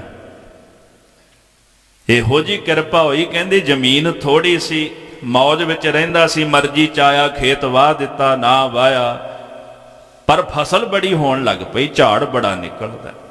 ਜੋ ਬਚਨ ਚੋਂ ਬੋਲਦਾ, ਰਸਨਾ ਤੋਂ ਬਚਨ ਬੋਲਦਾ, ਉਹ ਸੱਤ ਹੋ ਜਾਂਦਾ। ਚਾਰ ਚੁਫੇਰੇ ਬੜੀ ਮਹਿਮਾ ਹੋਣ ਲੱਗ ਪਈ। ਇੱਕ ਉਦਾਸੀ ਮਹਾਂਪੁਰਸ਼, ਮੈਨੂੰ ਉਹਨਾਂ ਦਾ ਨਾਮ ਵਿਸਰ ਗਿਆ, ਉਹ ਮਹਾਂਪੁਰਸ਼ ਜਿਹੜੇ ਸਨ ਇਹ ਜ਼ਿਮੀਂਦਾਰ ਨੂੰ ਮਿਲਣ ਆਏ। ਜਦੋਂ ਉਹਨਾਂ ਨੇ ਸ਼ੁਭਾ ਸੁਣੀ, ਆਖਣ ਲੱਗੇ ਆ ਕੇ, ਤੂੰ ਅੱਠੇ ਪੈਰ ਨਾਮ ਜਪਦਾ, ਕੀ ਜਪਦਾ? ਕਹਿੰਦਾ ਜੀ ਵਾਹਿਗੁਰੂ।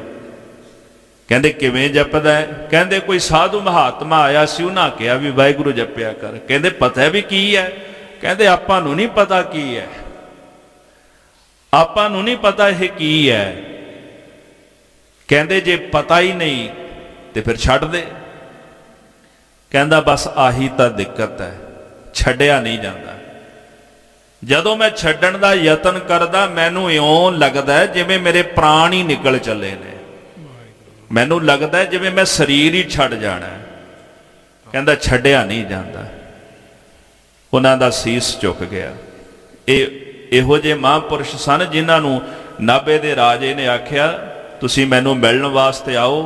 ਉਹ ਕਹਿੰਦੇ ਜੇਕਰ ਤੂੰ ਧਰਤੀ ਦੇ ਉੱਪਰ ਸੜਕ ਤੇ ਸੋਨੇ ਦੀਆਂ ਮੋਹਰਾਂ ਵੀ ਵਿਛਾ ਦੇਂ ਤੇ ਮੈਂ ਤਾਂ ਵੀ ਤੈਨੂੰ ਮਿਲਣ ਨਹੀਂ ਆਵਾਂਗਾ। ਇਦਾਂ ਦੇ ਉਹ ਸਾਧੂ ਸਨ ਜਿਹੜੇ ਉਸ ਜ਼ਿਮੀਂਦਾਰ ਨੂੰ ਮਿਲਣ ਵਾਸਤੇ ਗਏ ਤੇ ਜ਼ਿਮੀਂਦਾਰ ਕਹਿੰਦਾ ਪਤਾ ਨਹੀਂ ਕੀ ਹੈ ਇਹ ਪਰਮੇਸ਼ਰ ਦਾ ਨਾਮ ਕਿ ਛੱਡ ਹੀ ਨਹੀਂ ਸਕਦਾ ਮੈਂ। ਜਿਨ੍ਹਾਂ ਦੇ ਅੰਦਰ ਪਿਆਸ ਹੋਵੇ ਪਰਮੇਸ਼ਰ ਦੇ ਨਾਮ ਦੀ, ਇੱਕ ਖਿੰਨ ਵੀ ਅਕਾਲ ਪੁਰਖ ਦੇ ਨਾਮ ਤੋਂ ਬਿਨਾਂ ਉਹ ਰਹਿ ਨਹੀਂ ਸਕਦੇ। ਗੁਰੂ ਅਰਜਨ ਦੇਵ ਜੀ ਮਹਾਰਾਜ ਕਹਿੰਦੇ ਨਿਮਖ ਨਾ ਬਿਸਰਾਓ ਮਨ ਤੇ ਹਰ ਹਰ। ਇਹ ਨਾਮ ਪਰਮੇਸ਼ਰ ਜੀ ਦਾ ਨਿਮਖ ਮਾਤਰ ਵੀ ਮੇਰੇ ਮਨ ਵਿੱਚੋਂ ਬਿਸਰਦਾ ਨਹੀਂ। ਮਾਂ ਕਹਿਣ ਲੱਗੀ ਪੁੱਤਰ ਕਿੱਥੋਂ ਪ੍ਰਾਪਤ ਹੋਇਆ? ਕਹਿੰਦੇ ਜੀ ਸਾਧ ਸੰਗਤ ਮਹਿ ਪਾਇਆ। ਇਹ ਨਾਮ ਦੀ ਦਾਤ ਮੈਨੂੰ ਸਾਧੂਆਂ ਦੀ ਸੰਗਤ ਵਿੱਚੋਂ ਮਿਲੀ ਹੈ। ਨਾਮ ਦਾ ਰੰਗ ਕਿੱਥੋਂ ਚੜ੍ਹਦਾ ਹੈ? ਸਾਧ ਸੰਗਤ ਵਿੱਚੋਂ, ਗੁਰੂ ਦੀ ਸੰਗਤ ਵਿੱਚੋਂ। ਕਬੀਰ ਸੇਵਾ ਕੋ ਦੋਏ ਭਲੇ, ਏਕ ਸੰਤ ਏਕ ਰਾਮ। ਰਾਮ ਜੋ ਦਾਤਾ ਮੁਕਤ ਕੋ ਸੰਤ ਜਪਾਵੈ ਨਾਮ। ਸਾਧੂਆਂ ਦੀ ਸੰਗਤ ਵਿੱਚ ਨਾਮ ਜਪਾਇਆ ਜਾਂਦਾ ਹੈ। ਉਹ ਨਾਮ ਜਪਾਉਂਦੇ ਨੇ ਤੇ ਪਤਾ ਨਹੀਂ ਫਿਰ ਕਿਹਦੇ ਤੇ ਰਹਿਮਤ ਹੋ ਜਾਂਦੀ ਹੈ, ਕਿਹਦੇ ਤੇ ਗੁਰੂ ਦਾ ਤਰਸ ਹੋ ਜਾਂਦਾ ਹੈ, ਕਿਹਦੇ ਉੱਤੇ ਸਾਧੂ ਮੌਜ ਵਿੱਚ ਆ ਕੇ ਰਹਿਮਤ ਕਰ ਦਿੰਦਾ ਹੈ। ਇਹ ਦਾਤਾਂ ਜਿਹੜੀਆਂ ਗੁਰਮੁਖੋ ਸਾਧ ਸੰਗਤ ਵਿੱਚੋਂ ਹੀ ਮਿਲਿਆ ਕਰਦੀਆਂ ਨੇ। ਤੇ ਸਤਿਗੁਰੂ ਸੱਚੇ ਪਾਤਸ਼ਾਹ ਕਹਿੰਦੇ ਕਿ ਨਾਮ ਦੀ ਦਾਤ ਜਿਹੜੀ ਅਸਾਂ ਸਾਧ ਸੰਗਤ ਵਿੱਚੋਂ ਹੀ ਪ੍ਰਾਪਤ ਕੀਤੀ ਹੈ। ਮਾਈ ਖਾਟ ਆਇਓ ਘਰ ਪੂਤਾ। ਸਾਹਿਬ ਕਹਿੰਦੇ ਮਾਈ ਹੈ ਮਾਤਾ, ਪੂਤਾ ਤੁਹਾਡਾ ਪੁੱਤਰ ਨਾਮ ਦਾ ਧਨ ਖੱਟ ਕੇ ਅੱਜ ਘਰ ਦੇ ਵਿੱਚ ਆਇਆ ਹੈ। ਇਹਦੇ ਅੰਤਰੀਬ ਭਾਵ ਨੇ ਮਾਈ ਬੁੱਧੀ ਨੂੰ ਸੰਬੋਧਨ ਕੀਤਾ ਗਿਆ।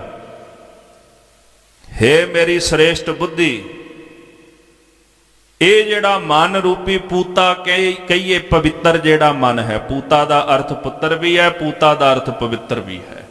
ਇਹ ਮਨ ਰੂਪੀ ਜਿਹੜਾ ਪਵਿੱਤਰ ਪੁੱਤਰ ਹੈ, ਇਹ ਨਾਮ ਰੂਪੀ ਧਨ ਖੱਟ ਕੇ ਅੱਜ ਘਰ ਦੇ ਵਿੱਚ ਆ ਗਿਆ। ਜਿਹੜਾ ਬਾਹਰ ਭਟਕਦਾ ਫਿਰਦਾ ਸੀ ਨਾ, ਦਰ ਦਰ ਦੀਆਂ ਠੋਕਰਾਂ ਖਾਂਦਾ ਸੀ, ਜਿਹਨੂੰ ਆਵਾਜ਼ ਮਾਰਨੀ ਪੈਂਦੀ ਸੀ ਮੇਰੇ ਮਨ ਪਰਦੇਸੀ ਵੇ ਪਿਆਰੇ ਆਓ ਘਰੇ, ਨਹੀਂ ਸੀ ਆਉਂਦਾ ਘਰ ਵਿੱਚ। ਅੱਜ ਨਾਮ ਰੂਪੀ ਧਨ ਜਦੋਂ ਸਾਧ ਸੰਗਤ ਵਿੱਚੋਂ ਖਟਿਆ, ਇਹ ਮਨ ਰੂਪੀ ਪੁੱਤਰ ਆਪਣੇ ਘਰ ਦੇ ਵਿੱਚ ਆ ਗਿਆ। ਭਗਤ ਕਬੀਰ ਜੀ ਪਤਾ ਕੀ ਕਹਿੰਦੇ? ਮਾਂ ਬੜਾ ਗਿਲਾ ਕਰਦੀ ਹੈ, ਆਖਦੀ ਹਮਾਰੇ ਕੁਲ ਕੌਣ ਹੈ ਰਾਮ ਕਹਿਓ। ਸਾਡੀ ਕੁਲ ਵਿੱਚ ਕਹਿੰਦੇ ਰਾਮ ਜਪਿਆ। ਜਬ ਕੀ ਮਾਲਾ ਲਈ ਨਪੂਤੇ ਤਬ ਤੇ ਸੁਖ ਨਾ ਪਇਓ। ਜਦੋਂ ਦੀ ਇਸ ਨਪੂਤੇ ਨੇ ਆ ਮਾਲਾ ਲੈ ਲਈਏ ਨਾ, ਉਦੋਂ ਦਾ ਸੁਖ ਨਹੀਂ ਸਾਨੂੰ ਮਿਲਿਆ। ਇਹ ਅਖਰੀ ਅਰਥ ਨੇ ਸ਼ਬਦ ਦੇ ਵੀ ਮਾਂ ਕਬੀਰ ਜੀ ਨੂੰ ਕਹਿ ਰਹੀ ਹੈ। ਪਰ ਅੰਤਰੀਵ ਭਾਵ ਹੈ ਕਿ ਜਿਹੜੀ ਬੁੱਧੀ ਰੂਪੀ ਮਾਂ ਹੈ, ਉਹ ਰਸ ਕਿੱਥੋਂ ਲੈਂਦੀ ਸੀ? ਇੰਦਰੀਆਂ ਦੁਆਰਾ। ਜਦੋਂ ਬੁੱਧੀ ਰਾਹੀਂ ਬਿਰਤੀ ਬਾਹਰ ਨੂੰ ਜਾਂਦੀ ਹੈ ਤੇ ਉਹ ਇੰਦਰੀਆਂ ਦੁਆਰਾ ਰਸ ਚਖਦੀ ਹੈ। ਪਰ ਜਦੋਂ ਮਨ ਰੂਪੀ ਪੁੱਤਰ ਨੇ ਮਾਲਾ ਲੈ ਲਈ ਤੇ ਹੁਣ ਬੁੱਧੀ ਰੂਪੀ ਜਿਹੜੀ ਮਾਂ, ਉਹਨੂੰ ਉਹ ਰਸ ਨਹੀਂ ਮਿਲ ਰਿਹਾ ਜਿਹੜੇ ਰਸ ਦੀ ਉਹ ਜਨਮਾਂ ਜਨਮਾਂਤਰਾਂ ਤੋਂ ਆਦੀ ਸੀ। ਸਰੀਰ ਦੇ ਇੰਦਰੇ ਜਿਹੜੇ ਸਨ ਉਹ ਸੰਕੋਚੇ ਗਏ, ਕਾਬੂ ਵਿੱਚ ਆ ਗਏ। ਮਨ ਨੇ ਕਾਬੂ ਕਰ ਲਏ। ਮਨ ਨੇ ਮਾਲਾ ਫੜ ਲਈ। ਅੰਤਰ ਗੁਰ ਆਰਾਧਨਾ, ਜਿਹਵਾ ਜਪ ਗੁਰ ਨਾਉ, ਨੇਤਰੀ ਸਤਿਗੁਰ ਪੇਖਣਾ, ਸ਼ਰਵਣੀ ਸੁਣਨਾ ਗੁਰ ਨਾਉ। ਹੁਣ ਇੰਦਰੇ ਕਾਬੂ ਆ ਗਏ ਤੇ ਫਿਰ ਅੰਦਰੋਂ ਬੁੱਧੀ ਆਵਾਜ਼ ਮਾਰਦੀ, ਜਬ ਕੀ ਮਾਲਾ ਲਈ ਨਪੂਤੇ ਤਬ ਤੇ ਸੁਖ ਨਾ ਪਏ। ਬੁੱਧੀ ਰੂਪੀ ਮਾਂ ਕਹਿੰਦੀ ਜਦੋਂ ਦੀ ਇਸ ਨਪੂਤੇ ਮਨ ਨੇ ਹੱਥ ਵਿੱਚ ਮਾਲਾ ਲੈ ਲਈਏ ਨਾ, ਜਿਸ ਦਿਨ ਦਾ ਇਹ ਨਾਮ ਜਪਣ ਲੱਗ ਪਿਆ, ਉਸ ਦਿਨ ਦਾ ਮੈਨੂੰ ਸੁੱਖ ਹੀ ਨਹੀਂ ਮਿਲਿਆ। ਦੁਨੀਆ ਦੇ ਪਦਾਰਥਾਂ ਦਾ ਰਸ ਹੀ ਨਹੀਂ ਮਿਲਿਆ। ਤੇ ਫਿਰ ਉਹ ਬੁੱਧੀ ਕਹਿੰਦੀ ਸਾਡੀ ਕੁੱਲ ਵਿੱਚ ਪਹਿਲਾਂ ਨਹੀਂ ਸੀ ਕਿਸੇ ਨੇ ਨਾਮ ਜਪਿਆ, ਇੰਨੇ ਹੀ ਜਪ ਲਿਆ। ਤੋ ਮਹਾਰਾਜ ਸੱਚੇ ਪਾਤਸ਼ਾਹ ਕਹਿੰਦੇ ਨੇ ਕਿ ਮਨ ਸੰਬੋਧਨ ਕਰਦਾ, ਮਾਈ ਹੇ ਮੇਰੀ ਬੁੱਧੀ ਰੂਪੀ ਮਾਂ, ਤੇਰਾ ਇਹ ਮਨ ਰੂਪੀ ਪੁੱਤਰ ਨਾਮ ਰੂਪੀ ਧਨ ਖੱਟ ਕੇ ਬ੍ਰਹਮ ਰੂਪੀ ਘਰ ਦੇ ਵਿੱਚ ਆ ਗਿਆ ਹੈ। ਹਰ ਤਨ ਚਲਤੇ ਹਰ ਤਨ ਬੈਸੀ, ਹਰ ਧਨ ਜਾਗਤ ਸੂਤਾ। ਕਹਿੰਦੇ ਨਾਮ ਜਦੋਂ ਚੱਲਦੇ ਆ ਤੇ ਉਦੋਂ ਵੀ ਜਪਦੇ ਹਾਂ। ਹਰ ਧਨ ਚਲਤੇ, ਹਰ ਧਨ ਬੈਸੇ, ਜਦੋਂ ਬੈਠਦੇ ਆ ਉਦੋਂ ਵੀ ਹਰੀ ਅਕਾਲ ਪੁਰਖ ਦਾ ਨਾਮ ਰੂਪੀ ਧਨ ਇਕੱਤਰ ਕਰਦੇ ਆ, ਭਾਵ ਜਪਦੇ ਹਾਂ। ਹਰ ਧਨ ਜਾਗਤ ਸੂਤਾ, ਜਦੋਂ ਸੁੱਤੇ ਹੁੰਦੇ ਆ ਉਦੋਂ ਵੀ ਨਾਮ ਰੂਪੀ ਧਨ ਨੂੰ ਹੀ ਵਿਹਾਜਦੇ ਹਾਂ। ਤੋ ਭਾਵ ਅਰਥ ਹੈ ਜਦੋਂ ਜਾਗਰਤ ਅਵਸਥਾ ਵਿੱਚ ਹੁੰਦੇ ਆ ਉਦੋਂ ਵੀ ਨਾਮ ਨੂੰ ਵਿਹਾਜਦੇ ਹਾਂ, ਜਦੋਂ ਸੁਪਨ ਅਵਸਥਾ ਵਿੱਚ ਹੁੰਦੇ ਆ ਉਦੋਂ ਵੀ ਨਾਮ ਰੂਪੀ ਧਨ ਵਿਹਾਜਦੇ ਹਾਂ। ਸੁਪਨ ਅਵਸਥਾ ਵਿੱਚ ਵੀ ਜੈਸੇ ਮਹਾਂਪੁਰਸ਼ ਸੰਤ ਗਿਆਨੀ ਗੁਰਬਚਨ ਸਿੰਘ ਜੀ ਆਰਾਮ ਕਰਨ ਲੱਗੇ ਨਾ ਤੇ ਲੰਮਾ ਹੀ ਪਏ ਸਨ, ਸਹਿਜ ਪਾਠ ਸ਼ੁਰੂ ਕਰ ਦਿੱਤਾ। ਇੱਕ ਅੰਗ, ਦੋ ਅੰਗ, ਤਿੰਨ ਅੰਗ, ਸਿੰਘਾਂ ਨੇ ਪੋਥੀਆਂ ਪ੍ਰਕਾਸ਼ ਕਰ ਲਈਆਂ ਨਾਲ। ਜਿੰਨੀ ਦੇਰ ਆਰਾਮ ਕੀਤਾ ਉਨੀ ਦੇਰ ਤੱਕ ਸਹਿਜ ਪਾਠ ਹੀ ਕਰਦੇ ਰਹੇ। ਚਲਦੇ ਚਲਦੇ 80 ਅੰਗ ਕਰ ਦਿੱਤੇ ਸੁਪਨ ਅਵਸਥਾ ਵਿੱਚ। ਕਹਿੰਦੇ ਤਰਬ ਕੇ ਉੱਠੇ ਇੱਕੋ ਦਮ। ਨਾਲ ਸਿੰਘ ਬੈਠੇ ਸਨ, ਕਹਿਣ ਲੱਗੇ, ਸਿੰਘੋ ਮੈਨੂੰ ਲੱਗਦਾ ਹੈ ਵੀ ਜਿਵੇਂ ਮੈਂ ਨਾ ਬਾਣੀ ਪੜ੍ਹਦਾ ਸੀ ਵੀ ਕਿਤੇ ਗਲਤੀ ਤਾਂ ਨਹੀਂ ਕਰ ਦਿੱਤੀ, ਮੈਂ ਵੀ ਪਾਠ ਗਲਤ ਤਾਂ ਨਹੀਂ ਕੀਤਾ। ਹੁਣ ਸਿੰਘ ਪੋਥੀਆਂ ਪ੍ਰਕਾਸ਼ ਕਰਕੇ ਬੈਠੇ ਸਨ। ਕਹਿੰਦੇ ਮਹਾਂਪੁਰਸ਼ੋ 80 ਅੰਗਾਂ ਦਾ ਜਾਪ ਤੁਸਾਂ ਕੀਤਾ, ਪੰਗਤੀ ਗਲਤ ਪੜ੍ਹਨੀ ਤਾਂ ਦੂਰ ਦੀ ਗੱਲ, ਲਗਾ ਮਾਤਰ ਦਾ ਵੀ ਫਰਕ ਨਹੀਂ ਪਿਆ, ਲਗਾ ਮਾਤਰ ਦਾ। ਇਹੋ ਜੇ ਰੱਬ ਦੇ ਪਿਆਰੇ ਮਹਾਂਪੁਰਸ਼ ਜਦੋਂ ਸੁੱਤੇ ਹੋਵਣ, ਸੁਪਨ ਅਵਸਥਾ ਵਿੱਚ ਹੋਵਣ, ਉਦੋਂ ਵੀ ਨਾਮ ਹੀ ਜਪਦੇ ਹੁੰਦੇ, ਤੇ ਜਦੋਂ ਸ਼ਖੋਪਤ ਅਵਸਥਾ ਹੁੰਦੀ ਹੈ ਉਦੋਂ ਵੀ ਪਰਮੇਸ਼ਰ ਦਾ ਨਾਮ ਜਪਦੇ ਹਨ। ਤੋ ਗਿਆਨ ਦੀ ਅਵਸਥਾ ਅੰਦਰ ਵੀ ਪਰਮੇਸ਼ਰ ਦਾ ਨਾਮ ਜਪਦੇ ਨੇ। ਜਦੋਂ ਸੁੱਤੇ ਹੋਵਣ ਹਰ ਧਨ ਸੂਤਾ, ਸਰੀਰ ਸੁੱਤਾ ਹੁੰਦਾ ਹੈ ਪਰ ਮਨ ਜਿਹੜਾ ਉਹ ਜਾਗਦਾ ਹੁੰਦਾ ਹੈ।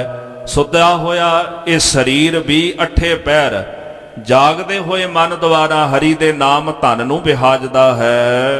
ਰਹਾਉ ਹਰ ਧਨ ਇਸ਼ਨਾਨ, ਹਰ ਧਨ ਗਿਆਨ, ਹਰ ਸੰਗ ਲਾਈ ਧਿਆਨਾ। ਹਰੀ ਦਾ ਨਾਮ ਦਾ ਧਨ ਹੀ ਸਾਡਾ ਇਸ਼ਨਾਨ ਹੈ। ਜੈਸੇ ਇਸ਼ਨਾਨ ਕਰਕੇ ਸਰੀਰ ਸ਼ੁੱਧ ਪਵਿੱਤਰ ਹੋ ਜਾਂਦਾ ਹੈ, ਤੈਸੇ ਹੀ ਪਰਮੇਸ਼ਰ ਦੇ ਨਾਮ ਰੂਪੀ ਸਰੋਵਰ ਵਿੱਚ ਇਸ਼ਨਾਨ ਕਰਨੇ ਕਰਕੇ ਮਨ ਨਿਰਮਲ ਹੋ ਜਾਂਦਾ ਹੈ, ਮਨ ਦੀ ਸ਼ੁੱਧੀ ਹੋ ਜਾਂਦੀ ਹੈ। ਤੀਰਥ ਨਹਾਵਣ ਜਾਓ, ਤੀਰਥ ਨਾਮ ਹੈ। ਅਸਲੀ ਤੀਰਥ ਪਰਮੇਸ਼ਰ ਦਾ ਨਾਮ ਹੈ, ਪਰ ਕਿੱਥੇ ਹੈ? ਅੰਤਰਗਤ ਤੀਰਥ ਮਲ ਨਾਓ। ਇਹ ਤੀਰਥ ਅੰਦਰ ਹੈ ਪਰਮੇਸ਼ਰ ਦਾ। ਨਾਉ ਨਿਧਿ ਅੰਮ੍ਰਿਤ ਪ੍ਰਭ ਕਾ ਨਾਮ, ਦੇਹੀ ਮੈਂ ਇਸ ਕਾ ਵਿਸਰਾਮ। ਇਹ ਇਸ਼ਨਾਨ ਜਿਹੜਾ ਅਸੀਂ ਅੰਦਰ ਨਾਮ ਰੂਪੀ ਤੀਰਥ ਵਿੱਚ ਕਰਨਾ ਹੈ। ਗੁਰਦੇਵ ਕਹਿੰਦੇ ਸਾਡੇ ਵਾਸਤੇ ਹਰੀ ਦਾ ਨਾਮ ਧਨ ਹੀ ਇਸ਼ਨਾਨ, ਹਰ ਧਨ ਗਿਆਨ, ਪਰਮੇਸ਼ਰ ਦਾ ਨਾਮ ਧਨ ਹੀ ਗਿਆਨ ਹੈ। ਜਦੋਂ ਗਿਆਨ ਦੀ ਗੱਲ ਚੱਲਦੀ ਹੈ, ਅਕਸਰ ਅੱਜ ਸਮਾਜ ਵਿੱਚ, ਧਰਮ ਦੇ ਵਿੱਚ ਇਹ ਗੱਲ ਪ੍ਰਚਲਿਤ ਹੈ ਬੜੀ, ਗਿਆਨ ਹੋਣਾ ਚਾਹੀਦਾ, ਗਿਆਨ ਹੋਣਾ ਚਾਹੀਦਾ, ਹੋਣਾ ਚਾਹੀਦਾ। ਪਰ ਜਿਹੜਾ ਗਿਆਨ ਅਸੀਂ ਭਾਲਦੇ ਆ ਨਾ, ਇਹ ਕੋਈ ਗਿਆਨ ਨਹੀਂ। ਅੱਜ ਇਹੀ ਪ੍ਰਚਾਰ ਚੱਲਦਾ ਨਾ, ਬੰਦੇ ਨੂੰ ਗਿਆਨ ਹੋਣਾ ਚਾਹੀਦਾ। ਕਿੱਥੋਂ ਲਓਗੇ ਗਿਆਨ ਤੁਸੀਂ? ਕੋਈ ਤੁਹਾਨੂੰ ਬੰਦਾ ਸੁਣਾਏਗਾ ਗਿਆਨ, ਕੋਈ ਪ੍ਰਚਾਰਕ ਸੁਣਾਏਗਾ ਗਿਆਨ, ਜਾਂ ਤੁਸੀਂ ਕਿਸੇ ਬੰਦੇ ਦੀ ਲਿਖੀ ਹੋਈ ਕਿਤਾਬ ਦੇ ਵਿੱਚੋਂ ਗਿਆਨ ਪੜ੍ਹੋਗੇ? ਇਹ ਕੋਈ ਗਿਆਨ ਤਾਂ ਨਹੀਂ ਨਾ ਜੋ ਸਾਨੂੰ ਲੋਕ ਵੰਡ ਰਹੇ ਨੇ। ਹਾਂ, ਕਿਸੇ ਦੀਆਂ ਕਈਆਂ ਗੱਲਾਂ, ਜੀਵਨ ਦਾ ਤਜਰਬਾ ਜਿਹੜਾ ਹੈ ਉਹ ਸਾਡੇ ਲਈ ਇੱਕ ਮਾਰਗ, ਇੱਕ ਪੰਥ ਹੋ ਸਕਦਾ ਹੈ, ਪਰ ਉਹਨੂੰ ਅਸੀਂ ਗਿਆਨ ਨਹੀਂ ਕਹਿ ਸਕਦੇ। ਉਹ ਗਿਆਨ ਨਹੀਂ, ਉਹ ਦਰਸਾਇਆ ਹੋਇਆ ਕਿਸੇ ਦਾ ਰਸਤਾ ਹੈ। ਤੋ ਜ਼ਰੂਰੀ ਨਹੀਂ ਕਿ ਹਰ ਇੱਕ ਇਨਸਾਨ ਜਿਹੜਾ ਅਨੁਭਵੀ ਪੁਰਸ਼ ਹੋਵੇ। ਬਹੁਤਾਤ ਦੇ ਅੰਦਰ ਲੋਕ ਆਪਣੇ ਮਨ ਦੇ ਖਿਆਲ ਦੇ ਵਿੱਚੋਂ ਗੱਲਾਂ ਪ੍ਰਗਟ ਕਰਕੇ ਲਿਖ ਦਿੰਦੇ ਨੇ, ਕਹਿ ਦਿੰਦੇ ਨੇ, ਪਰ ਅਸਲੀਅਤ ਕੀ ਹੈ? ਗਿਆਨ ਕੀ ਹੈ? ਗਿਆਨ ਉਹ ਹੈ ਜਿਹੜਾ ਆਪਣੇ ਅਨੁਭਵ ਦੇ ਵਿੱਚੋਂ ਪੈਦਾ ਹੁੰਦਾ ਹੈ। ਤੋ ਇਹ ਗਿਆਨ ਜਿਹੜਾ ਨਾਮ ਦੇ ਵਿੱਚੋਂ ਹੀ ਪੈਦਾ ਹੁੰਦਾ ਹੈ। ਗਿਆਨ ਕਿਸੇ ਦੇ ਕਰਾਇਆ ਨਹੀਂ ਹੁੰਦਾ ਗੁਰਮੁਖੋ। ਗਿਆਨ ਕਿਸੇ ਇਨਸਾਨ ਦੇ ਬੋਲ ਪੜ੍ਹ ਜਾਂ ਸੁਣ ਕੇ ਨਹੀਂ ਮਿਲਦਾ। ਉਹ ਤਾਂ ਇੱਕ ਸੋਝੀ ਵਾਸਤੇ ਅਸੀਂ ਕਿਸੇ ਦੀ ਕਿਤਾਬ ਪੜ੍ਹ ਲਈ, ਕਿਸੇ ਦੀ ਪੋਥੀ ਪੜ੍ਹ ਲਈ, ਕੋਈ ਗ੍ਰੰਥ ਪੜ੍ਹ ਲਿਆ, ਪਰ ਅਸਲ ਗਿਆਨ ਕਿਹੜਾ ਹੈ? ਅਸਲ ਗਿਆਨ ਹੈ ਬ੍ਰਹਮ ਦਾ ਗਿਆਨ, ਜਿਹੜਾ ਗਿਆਨ ਪਰਮੇਸ਼ਰ ਦੇ ਨਾਮ ਦੀ ਸਾਧਨਾ ਦੇ ਵਿੱਚੋਂ ਜਨਮ ਲੈਂਦਾ। ਕਬੀਰ ਸਾਹਿਬ ਜੀ ਕਿਤੇ ਪੜ੍ਹੇ ਤਾਂ ਨਹੀਂ ਸਨ। ਜਿਸ ਦਿਨ ਗੁਰੂ ਨਾਨਕ ਸਾਹਿਬ ਜੀ ਪੜ੍ਹਨ ਗਏ ਤੇ ਪੜ੍ਹਾ ਕੇ ਆਉਂਦੇ ਨੇ। ਦੁਨੀਆ ਦੇ ਵੱਡੇ ਵੱਡੇ ਮਹਾਨ ਵਿਦਵਾਨ ਪੰਡਤ ਗੁਰੂ ਨਾਨਕ ਸਾਹਿਬ ਜੀ ਨਾਲ ਚਰਚਾ ਕਰਦੇ ਨੇ, ਮੱਥਾ ਟੇਕ ਦਿੰਦੇ ਨੇ, ਤੁਹਾਡੇ ਗਿਆਨ ਨੂੰ ਸਾਡੀ ਨਮਸਕਾਰ ਹੈ। ਕਬੀਰ ਸਾਹਿਬ ਨੂੰ ਨਮਸਕਾਰ ਕਰਦੇ ਨੇ, ਭਗਤ ਰਵਿਦਾਸ ਜੀ ਨੂੰ ਨਮਸਕਾਰਾਂ ਕਰਦੇ ਨੇ। ਕਿਹੜੇ ਸਕੂਲ ਵਿੱਚੋਂ ਪੜ੍ਹੇ ਸਨ, ਕਿਹੜੇ ਵਿਦਵਾਨ ਕੋਲੋਂ ਪੜ੍ਹੇ ਸਨ, ਜਾਂ ਕਿਹੜੇ ਪ੍ਰਚਾਰਕ ਦੀ ਗੱਲ ਸੁਣੀ ਸੀ ਉਹਨਾਂ ਨੇ? ਪਰਮੇਸ਼ਰ ਦਾ ਨਾਮ ਜਪ ਜਪ ਕੇ ਹਿਰਦੇ ਦੇ ਨਿਰਮਲਤਾਈ ਦੇ ਵਿੱਚੋਂ ਜਿਹੜਾ ਅਨੁਭਵ ਹੋਇਆ, ਉਸ ਅਨੁਭਵ ਨੂੰ ਉਹਨਾਂ ਮਹਾਪੁਰਸ਼ਾਂ ਨੇ ਆਪਣੇ ਬੋਲਾਂ ਰਾਹੀਂ ਪ੍ਰਗਟ ਕੀਤਾ, ਔਰ ਜਿਨ੍ਹਾਂ ਨੂੰ ਗੁਰੂ ਗ੍ਰੰਥ ਸਾਹਿਬ ਜੀ ਅੰਦਰ ਗੁਰਬਾਣੀ ਦਾ ਦਰਜਾ ਦਿੱਤਾ ਗਿਆ। ਗੁਰੂ ਨਾਨਕ ਸਾਹਿਬ ਜੀ ਬਾਣੀ ਪਰਮੇਸ਼ਰ ਦੇ ਘਰ ਦੇ ਵਿੱਚੋਂ ਲੈ ਕੇ ਆਏ। ਇੱਕ ਨਿਰਮਲ ਹਿਰਦੇ ਵਿੱਚੋਂ ਗਿਆਨ ਦੀ ਫੁਹਾਰ ਉੱਠੀ ਤੇ ਉਹ ਗਿਆਨ ਨੂੰ ਬਾਣੀ ਦੇ ਰੂਪ ਦੇ ਵਿੱਚ ਮਹਾਰਾਜ ਨੇ ਕਲਮਬੰਦ ਕਰ ਦਿੱਤਾ ਸਾਨੂੰ ਸਮਝਾਉਣ ਵਾਸਤੇ। ਗਿਆਨ ਸਾਨੂੰ ਕੋਈ ਬੰਦਾ ਨਹੀਂ ਦੇਗਾ ਗੁਰਮੁਖੋ, ਗੁਰ ਗਿਆਨ ਪ੍ਰਚੰਡ ਬੁਲਾਇਆ। ਗਿਆਨ ਦਾ ਜਿਹੜਾ ਦੀਪਕ ਹੈ ਉਹ ਗੁਰੂ ਨੇ ਸਾਡੇ ਹਿਰਦੇ ਦੇ ਘਰ ਦੇ ਵਿੱਚ ਬਾਲਣਾ ਹੈ। ਇਸ ਕਰਕੇ ਗਿਆਨ ਟਟੋਲਣ ਵਾਸਤੇ ਲੋਕਾਂ ਦੇ ਕੋਲ ਨਾ ਜਾਈਏ, ਚੌਂਕੜਾ ਮਾਰ ਕੇ ਪ੍ਰੇਮ ਨਾਲ ਜਪੀਏ, ਵਾਹਿਗੁਰੂ ਵਾਹਿਗੁਰੂ ਵਾਹਿਗੁਰੂ